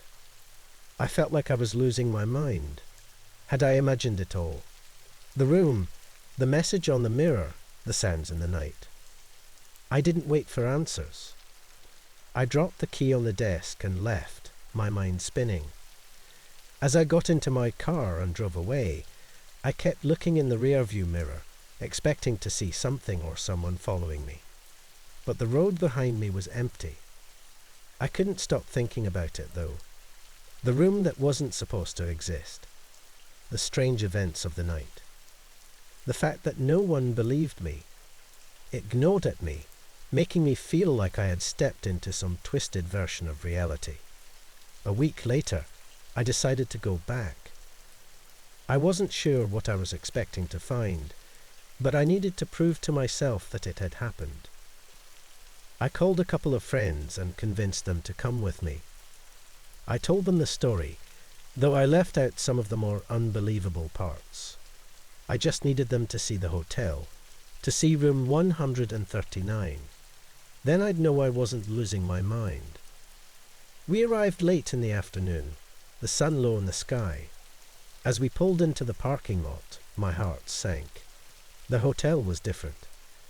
The windows were boarded up, the front door hanging off its hinges. We got out of the car, staring up at the building in disbelief. "This is the place?" one of my friends asked, looking skeptical. I nodded, my throat dry. It didn't make sense. I had been here just a week ago, and now it looked like it had been abandoned for years. The sign that had once lit up the front was gone, the parking lot overgrown with weeds. We made our way inside, the floor creaking under our feet. The lobby was covered in dust and debris, the front desk cracked and broken. There was no sign of the old man, no sign of anyone really. It was like the place had been forgotten by time. My friends wandered off, exploring the empty halls, but I stood frozen, staring at the spot where room 139 should have been, where I had stayed. But there was nothing there, just a blank wall. No door, no room, nothing. I stood there, staring at the blank wall where the door had been just a week ago, my pulse quickening. The memory of sliding the heavy key into the lock, of the room's eerie stillness, felt so real I could almost taste the stale air of the place again. But now it was as if none of it had ever existed. My friends called out from down the hall, their voices distant and hollow, but I couldn't move. My hands trembled as I reached out and touched the wall, half expecting it to give way, to reveal some hidden passage. Instead, it was solid, cold, and unyielding. How could a room just vanish like that? My mind raced, trying to make sense of something that defied logic. Then a thought crept into my mind, one that made my stomach turn. What if the room had never been part of the hotel at all? What if it had been something else, something not meant to be found? I backed away slowly, my legs weak, as an overwhelming sense of dread washed over me. It wasn't just the room that was wrong, it was the entire place. The strange old man, the forgotten hotel, the walls that seemed to pulse with an unseen presence. I had spent the night in a place that shouldn't have existed, and now it was gone, like a ghost fading into the dark. I've always loved hiking in the winter. There's something about the quietness that makes it feel like you're the only person in the world. The snow absorbs sound, making everything still. The cold bites at your face, but it also wakes you up, keeps you sharp. You feel alive. That's why, even though it was bitterly cold and snow had been falling all night, I packed my gear and headed to the trail early. It's not a well-known path, just a local trail that wends its way through the woods behind my town. There's usually no one else around, especially in weather like this. Just how I like it. I parked my car in the lot by the entrance and got out, immediately feeling the cold hit my face. My breath came out in thick clouds, and the snow crunched beneath my boots. The path was covered in a fresh layer, untouched. No one had walked it yet today. As I walked, I felt that familiar sense of peace that winter hiking always brings me. The trees were heavy with snow, their branches bending under the weight. The wind was quiet, the air still. It was just me, the sound of my own footsteps, and the woods. After about half an hour, I noticed something strange. Up ahead, in the fresh snow, were footprints, human footprints. They appeared out of nowhere, as if someone had just stepped onto the trail from the trees. They were clear, distinct. They didn't look old or faded, which meant whoever made them must have passed through not long before I got there. I paused for a second, looking around. There were no cars in the lot when I arrived, and I hadn't seen anyone else since starting my hike. Maybe someone had started earlier, or from a different trailhead. It wasn't impossible, just odd. My curiosity got the better of me, and I decided to follow them. The prints were deep, probably from someone wearing heavy boots like mine, and they led further into the woods, away from the main path. It didn't make sense. There wasn't a trail where they were headed, just dense trees and undergrowth. Why would someone go that way? I kept following, my own footsteps falling in rhythm with the ones in front of me. The snow was getting deeper as I moved away from the main trail, and I could feel the cold creeping up through my boots. I wasn't worried, though.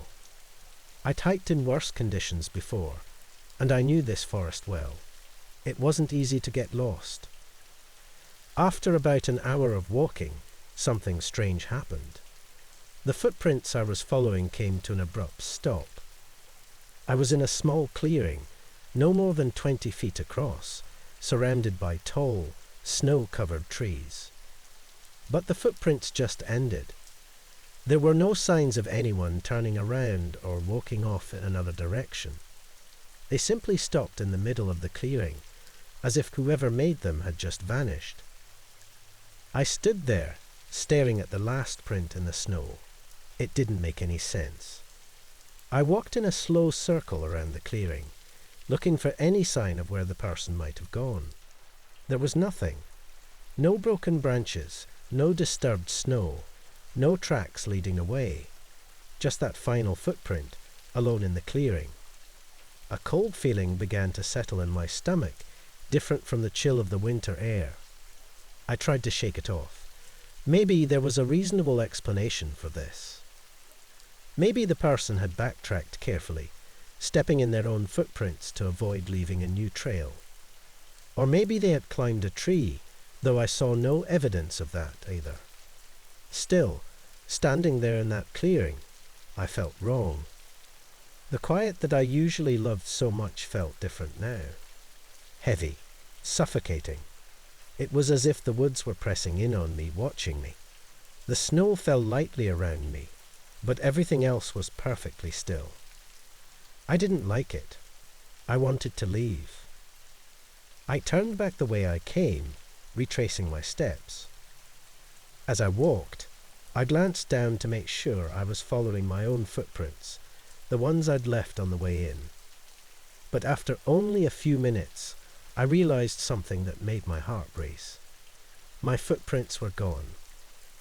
I stopped, looking around in confusion. The snow hadn't been falling hard enough to cover them, and the wind hadn't picked up.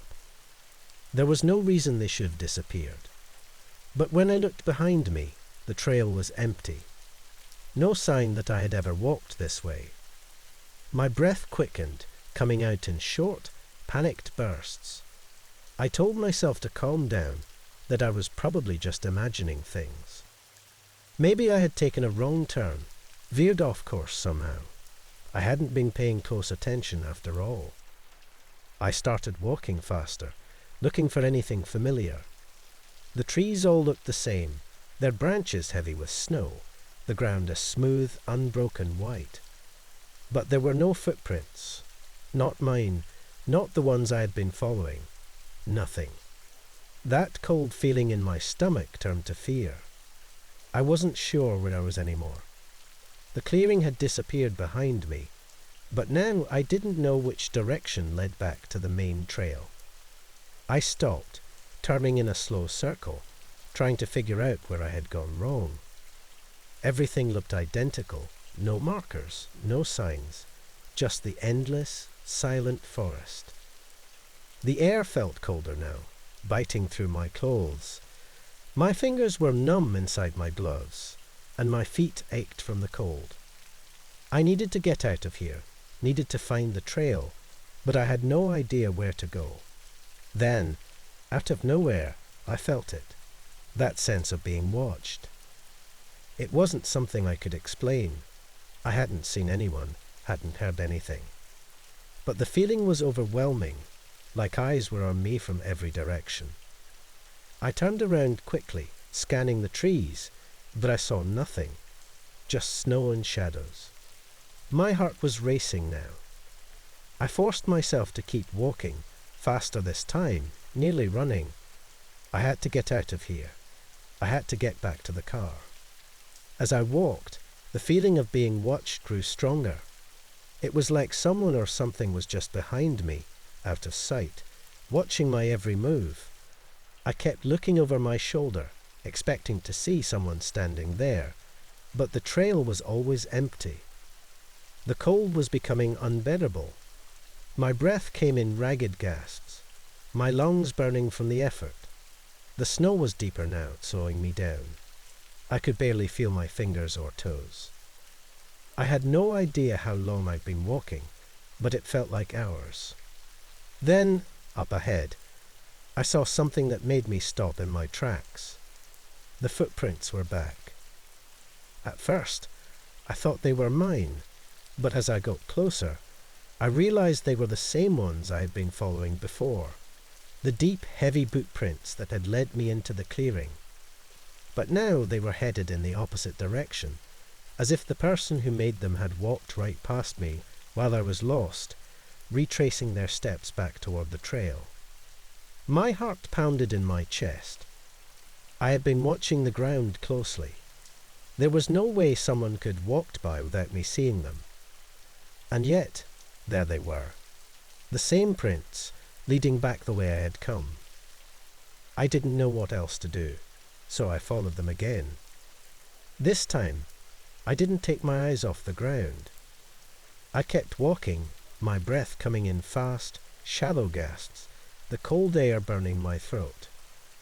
The footprints led me through the trees, back toward the trail, but something felt wrong. The woods were too quiet, too still, and that feeling of being watched had only gotten stronger. I kept glancing over my shoulder, sure that any second I would see someone or something following me. Finally, after what felt like an eternity, I reached the edge of the forest. The trailhead was just ahead, and beyond that, my car. Relief washed over me, but it was mixed with something else, something darker, because when I looked back at the trail, the footprints were gone.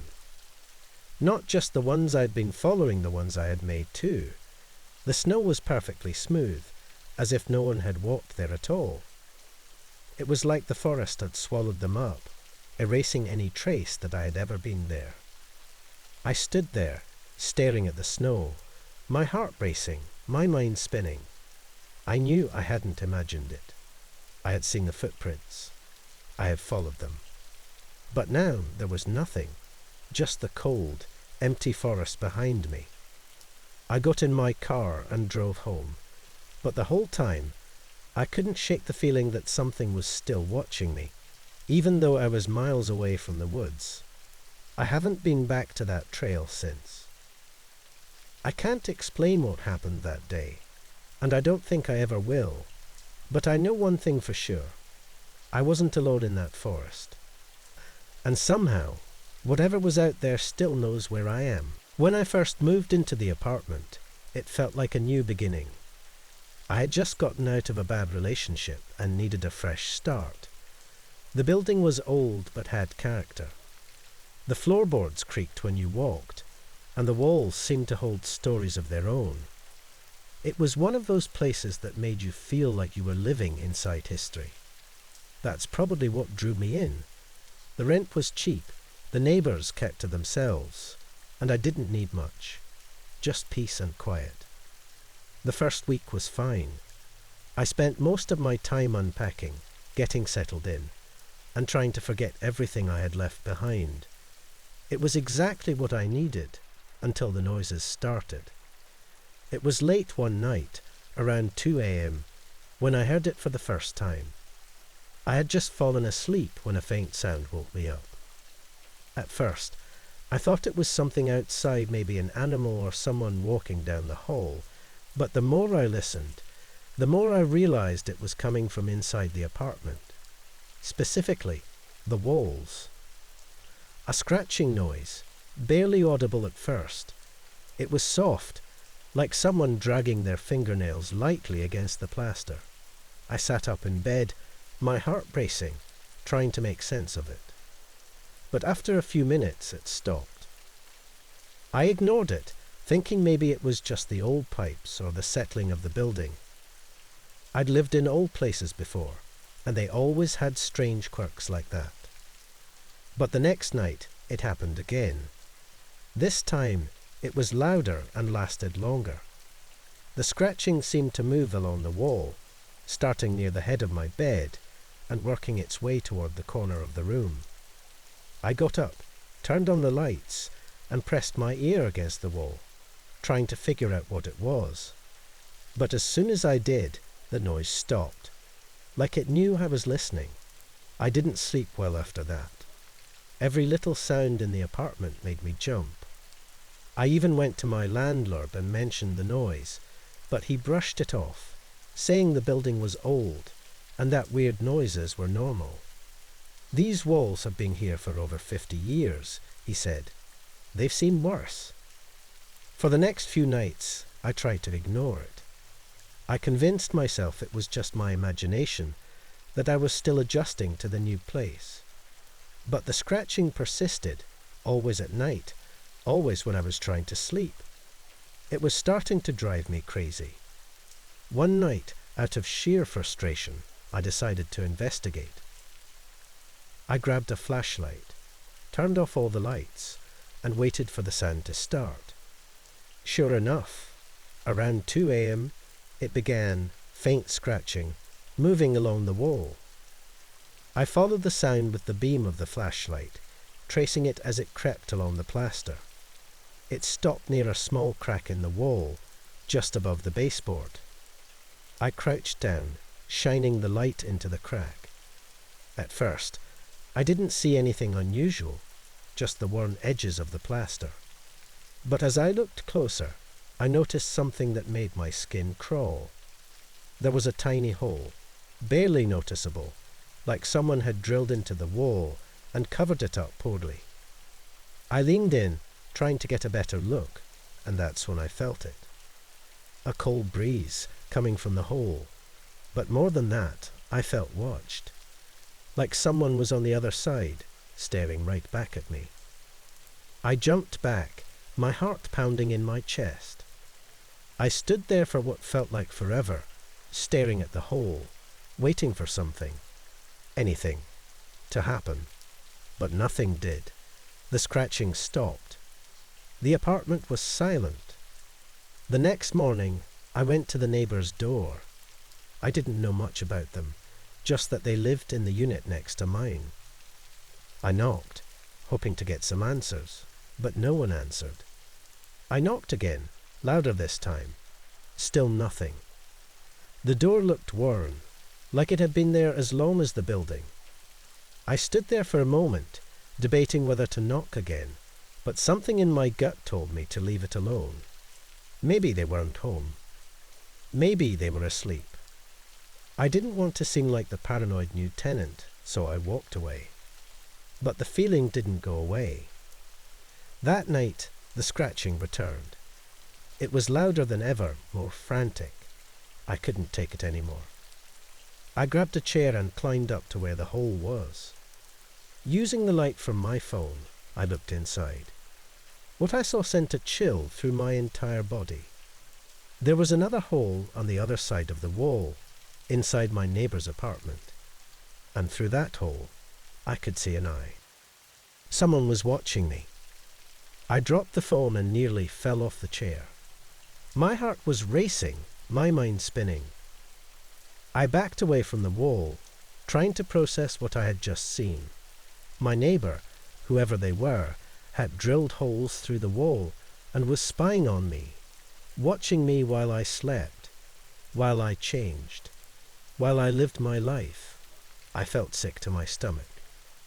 I didn't know what to do. Should I confront them? Should I call the police?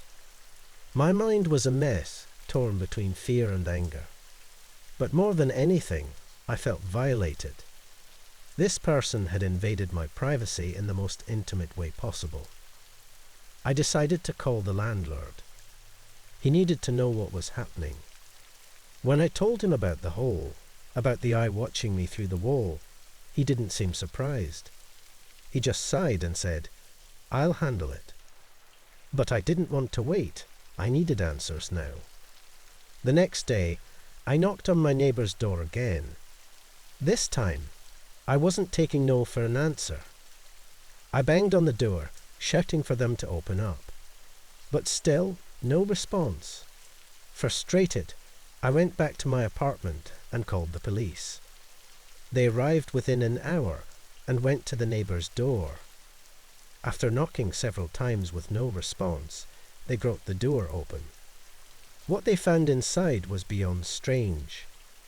The apartment was completely empty. No furniture, no personal belongings, nothing. It was as if no one had lived there at all. The officers searched every corner, but there were no signs of life. No evidence that anyone had been there for a long time. I stood in the doorway, confused and horrified. How was this possible? I had seen the eye. I had heard the noises. Someone was in that apartment. The police didn't have any answers. They told me that sometimes people come and go without leaving a trace, especially in older buildings like this one. But I knew what I had seen. I knew someone had been watching me. That night I barely slept. Every creak, every noise in the apartment made me jump. I kept my eyes on the walls, terrified that I would see the hole again, that I would see the eye staring back at me. But something worse happened. Around 3 a.m., the scratching returned. But this time, it wasn't coming from the neighbour's wall. It was coming from inside my own walls. The sound moved from one side of the room to the other, like something, or someone, was trapped inside. I tried to convince myself it was just my imagination, that the events of the past few days had gotten to me. But the noise was real. It was loud. It was persistent. I grabbed the flashlight again, scanning the walls, looking for the source. And then I saw it, another hole. This time, on the opposite side of the room, near the closet. It was the same size as the first one, barely noticeable, unless you were looking for it. I didn't want to look inside. Every fibre of my being told me not to. But I couldn't stop myself. Slowly, I brought the light closer to the hole. I leaned in, my heart pounding in my chest. I took a deep breath and looked inside. And there, staring back at me, was the eye. I screamed, stumbling back, dropping the flashlight. The scratching grew louder, more frantic. It was like whatever was inside the walls was trying to get out, trying to reach me. I backed up against the door, my hands shaking. unsure of what to do. The noise didn't stop. It just kept getting louder, more intense, like something was crawling through the walls, moving toward me. I ran out of the apartment and didn't look back. I called the police again, but when they arrived, they didn't find anything.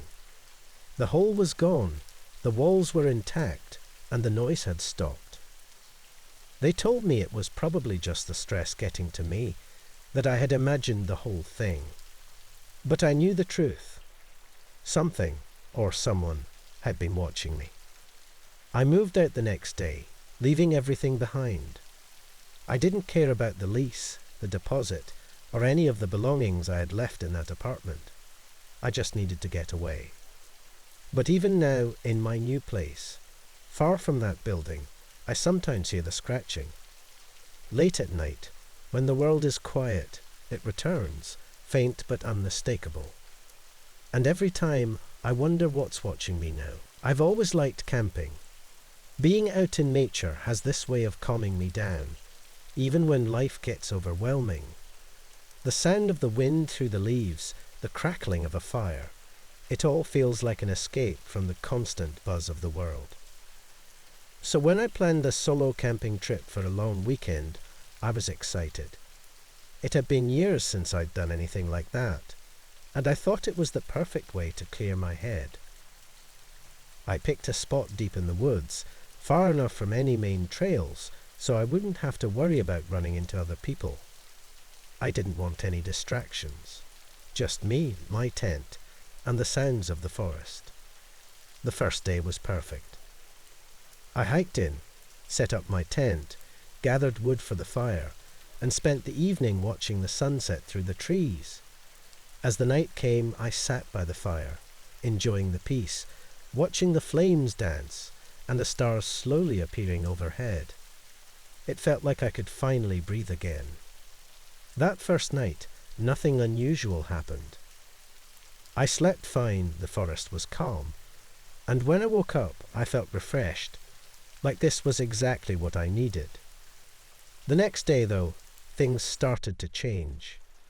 It wasn't anything big at first, just small things I might not have even noticed if I wasn't alone. As I was walking around the campsite, collecting more wood for the fire, I kept getting this feeling, like someone was watching me. Every time I stopped to listen, there was nothing, just the rustling of the leaves and the distant chirp of birds. I tried to shake it off, telling myself I was just being paranoid. After all, I was in the middle of the woods, far from any people. There was no one around. But that night, the feeling didn't go away. In fact, it got worse. As I sat by the fire, the woods around me felt darker than they had the night before. The fire crackled, sending little sparks into the air, but the shadows beyond the light seemed thicker, like they were pressing in, waiting for something. I tried to keep calm, convincing myself that it was just my mind playing tricks on me. But then I saw it, the shadow. At first, I thought it was nothing. I was staring into the trees, letting my eyes adjust to the darkness, and I noticed something tall, just beyond the light of the fire. It was like a figure, standing between the trees, perfectly still. My first thought was that it was just a trick of the light, or maybe a tree branch moving in the wind. But when I looked closer, it seemed wrong. It was tall, much taller than a person should be, and it was too thin, like it didn't belong. I couldn't make out any details, just a dark shape against the trees, but the more I stared, the more certain I became that it was watching me.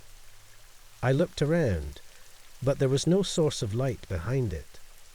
The fire was the only thing glowing in the dark, and yet the shadow seemed to shift slightly, moving ever so slowly between the trees, as if it was following me. I stood up, feeling a wave of cold fear crawl up my spine. I took a few steps toward the edge of the campsite, squinting into the dark. But by the time I got close, it was gone. There was nothing there, just the trees swaying gently in the wind. I shook my head, feeling a little foolish. Maybe I was just seeing things. It had been a long day, and I wasn't used to being out here alone. I sat back down, trying to enjoy the last of the fire before heading to bed, but the uneasiness lingered. I kept glancing toward the trees, waiting for that shadow to reappear, but nothing did. Finally, I decided to call it a night, doused the fire, and crawled into my tent. But even in the tent, I couldn't shake the feeling. I zipped the door shut and lay on my back, staring up at the nylon ceiling, trying to ignore the sounds outside. The wind moved through the branches, making them creak softly, and I could hear the occasional snap of a twig or the rustle of leaves, but the feeling of being watched never went away. I don't know how long I lay there before I fell asleep, but it couldn't have been long. I woke up several times during the night, feeling like something was close, too close. Each time I listened, the sounds of the forest seemed distant, like the quiet had settled too deeply around me. But when I peeked out through the tent flap, everything seemed normal. The fire had long since burned out, and the woods were just as dark as they had been before. I told myself it was nothing and forced myself back to sleep. The next day, I tried to shake it off. It was probably just nerves from being out here alone, I thought.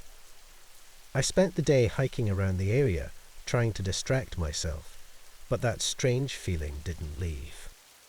No matter where I went, it felt like I was being watched. The tall shadow I had seen the night before kept coming back to my mind, and every time I turned around, I half expected to see it standing there, just beyond the trees. I didn't, of course, but the feeling stayed. That night, things got worse. I sat by the fire again, trying to enjoy the peace, but it wasn't the same. The darkness felt heavier, the shadows creeping closer to the edge of the light. I couldn't help but scan the trees, looking for that tall figure I had seen the night before. I tried to tell myself it was nothing, that I was just being paranoid. But when I finally saw it again, I knew I hadn't imagined it. It was there, between the trees, just like before. A tall, thin shadow, standing perfectly still. This time, though, it was closer. I could make out more of its shape, too tall, too narrow, almost like a man, but not quite right. It didn't move, just stood there watching me. I could feel its eyes on me, even though I couldn't see a face. I stood up, heart racing, and grabbed my flashlight, shining it toward the trees. But as soon as the light hit the spot where the shadow had been, it vanished. There was nothing there, just trees and darkness. I turned off the flashlight, my hands shaking slightly. I felt ridiculous, but also terrified. I couldn't stay out here any longer. I doused the fire, packed up what I could, and retreated to the tent. I zipped the door shut and lay there, listening, trying to calm myself down. But no matter how hard I tried, I couldn't shake the feeling that something was outside, standing just beyond the tent. I must have dozed off at some point, but I woke up in the middle of the night, heart pounding. The air inside the tent felt too still, too quiet. For a moment, I just lay there, trying to figure out what had woken me. And then I heard it, soft footsteps, just outside the tent. My blood ran cold. I held my breath, not daring to move. The footsteps were slow, deliberate, like someone or something was walking around the edge of the campsite, circling me. I wanted to grab my flashlight, to shine it outside and scare off whatever was out there, but I was too terrified to move. The footsteps stopped, and I heard a faint rustle, like something shifting just outside. For what felt like hours, I lay there, paralyzed by fear, listening. But the footsteps didn't come back. The air was still, and the only sound was my own breathing, shallow and quick. Eventually, Exhaustion must have overtaken me, because the next thing I knew, it was morning. The sunlight streamed through the tent, and for a moment I felt a wave of relief. It was over, I told myself. Whatever had been out there, it was gone now. But when I unzipped the tent and stepped outside, I froze. Just beyond the campsite, right where I had heard the footsteps, the ground was blackened, the trees scorched. The bark was charred and peeling, as if something had burned them in the night. I stared at the marks, heart racing, trying to understand what had happened. There had been no fire, no lightning, but the marks were there, unmistakable. I packed up quickly after that. I couldn't stay out there another night, not with whatever had been watching me. I didn't look back as I left the campsite, but I could feel it, the shadow, still watching from the trees. It followed me all the way home. Even now, weeks later, I can feel it. At night, when the house is dark and quiet, I swear I can see it, just out of the corner of mine eye, a tall shadow, standing still, waiting, always watching. Even now, I can't shake the feeling that it's not over. I've tried to convince myself that it was all in my head, just a trick of the dark or the isolation, but deep down I know better. Some nights, when I'm lying in bed, I'll hear soft footsteps outside my window, the same slow, deliberate steps I heard in the woods. I never look, but I can feel it. Something is there, just beyond the edge of the light, waiting. And every time I walk past a window at night, I catch a glimpse of something tall, lurking between the trees in the backyard. It's always watching, and I know one day it will be closer than ever before. I moved into my new house about 6 months ago. It's one of those old 2-story homes that line the streets in quiet neighbourhoods. I was excited about it. There was something comforting about the worn-down bricks and creaky wood floors. It felt lived in, like it had its own stories to tell. The neighbourhood seemed peaceful too. People mostly kept to themselves, except for one neighbour, Mr. Harris, who lived next door. He was an older guy, maybe in his late 60s, and always had a calm, friendly demeanour. I didn't see him much at first, just a nod here and there when we crossed paths. But one evening, as I was taking out the trash, he waved me over to his porch. I walked up, not sure what to expect. "Nice to finally talk to you," he said.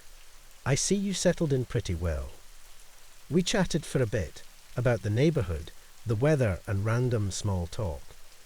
It wasn't until the 3rd or 4th conversation that he brought up his basement. "Do you ever hear anything weird at night?" He asked out of nowhere, like it was a perfectly normal question. Weird? Like what?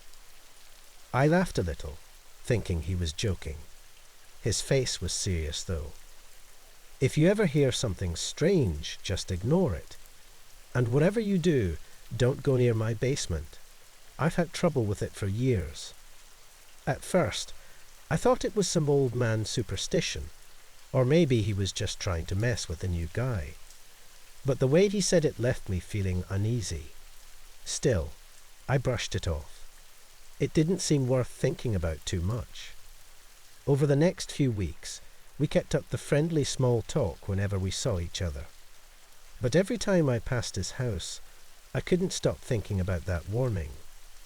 What kind of trouble could a basement really cause? It wasn't until about 2 months later that things got strange. It was a Wednesday night. I remember because I had just finished binge-watching some show, and I was about to head to bed. As I walked upstairs, something caught my ear, this low, muffled sound coming from outside. At first, I thought it was an animal, maybe a dog or a raccoon rummaging through trash cans.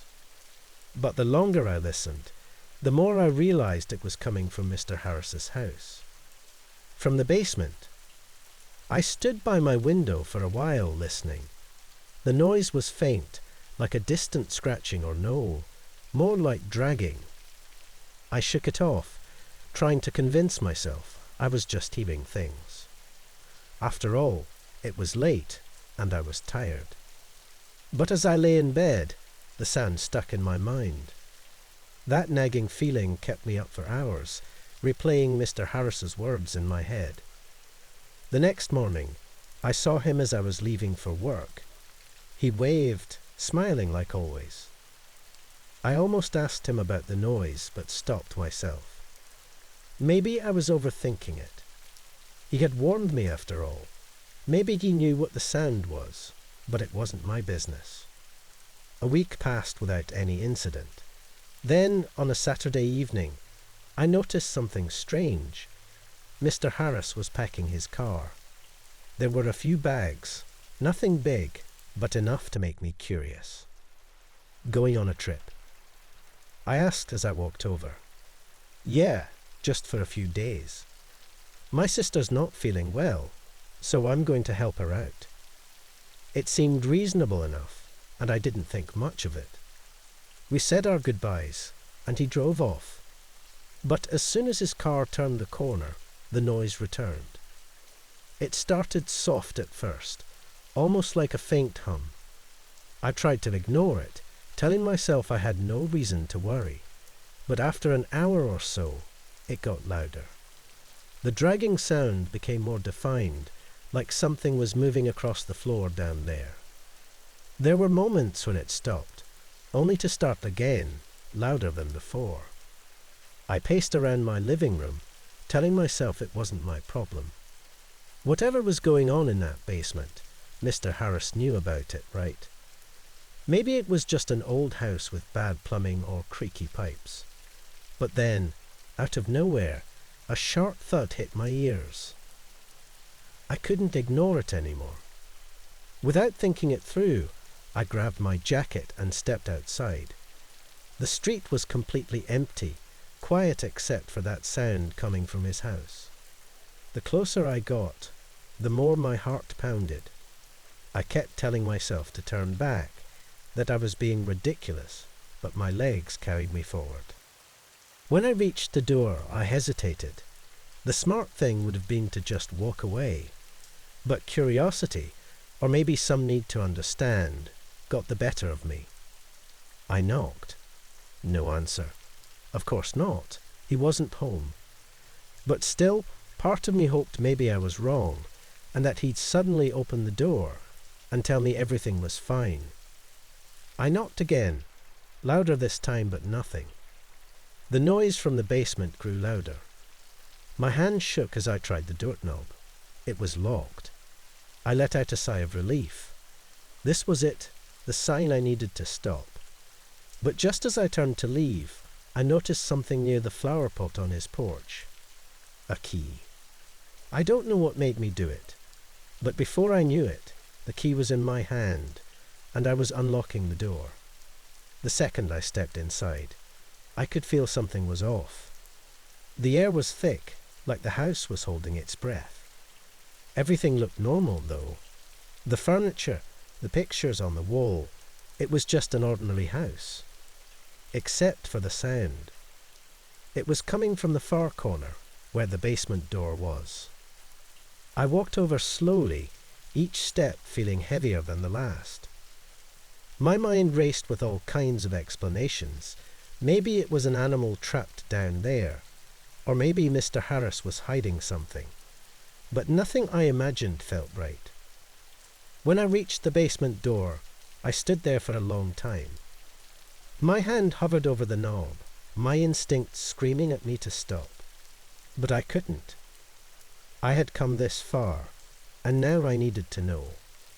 The door creaked open, revealing a set of old wooden stairs leading into the dark. The noise grew louder, more intense, as if whatever was down there knew I was coming. I hesitated at the top, staring into the pitch-black space below.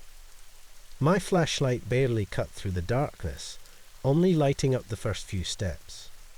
But I could see enough to know something wasn't right. There were scratches on the walls, deep jagged marks, like something with claws had been trying to claw its way out. The sight of them sent a chill through my entire body, but it wasn't just the scratches that made me stop. It was the feeling, this overwhelming sense of dread that seemed to seep out of the walls. I wanted to leave. Every part of me screamed to get out of that house, to lock the door behind me and never think about it again. But I couldn't move. My feet felt rooted to the ground, like something was pulling me toward the stairs, and then the noise stopped. Everything went silent. For a moment, I stood there, holding my breath, waiting for something to happen. But there was nothing. No sound, no movement, just the empty, suffocating silence. I took a step back, my hand reaching for the doorknob, but before I could close it, I heard a whisper. Not a voice, but the faintest, softest sound of something shifting down in the darkness. That was enough. I slammed the door shut, locking it behind me, and ran out of the house. I didn't stop until I was back inside my own home, my heart racing, my mind reeling with what I'd just seen or hadn't seen. I didn't sleep that night. The next day, Mr. Harris returned. I watched from my window as he carried his bags inside. He looked the same as always, calm, collected. For a brief moment, I thought about confronting him, asking him what the hell was going on in that basement. But then I remembered the scratches, the overwhelming feeling of dread, and I stayed quiet. A few days later, he was gone, moved out without a word. No goodbye, no explanation, just an empty house with the basement door locked tight. The only thing he left behind was the key. I thought that would be the end of it. I thought once he was gone, whatever was in that basement would go with him. But the noises never stopped. Every night, just as the sun goes down, I hear it. The same dragging, scratching sound, as if whatever was trapped down there is still trying to get out. And now the key sits on my kitchen counter. Sometimes I think about getting rid of it, throwing it far away where I'll never see it again. But I don't. Because deep down, I know whatever's in that basement isn't done with me yet.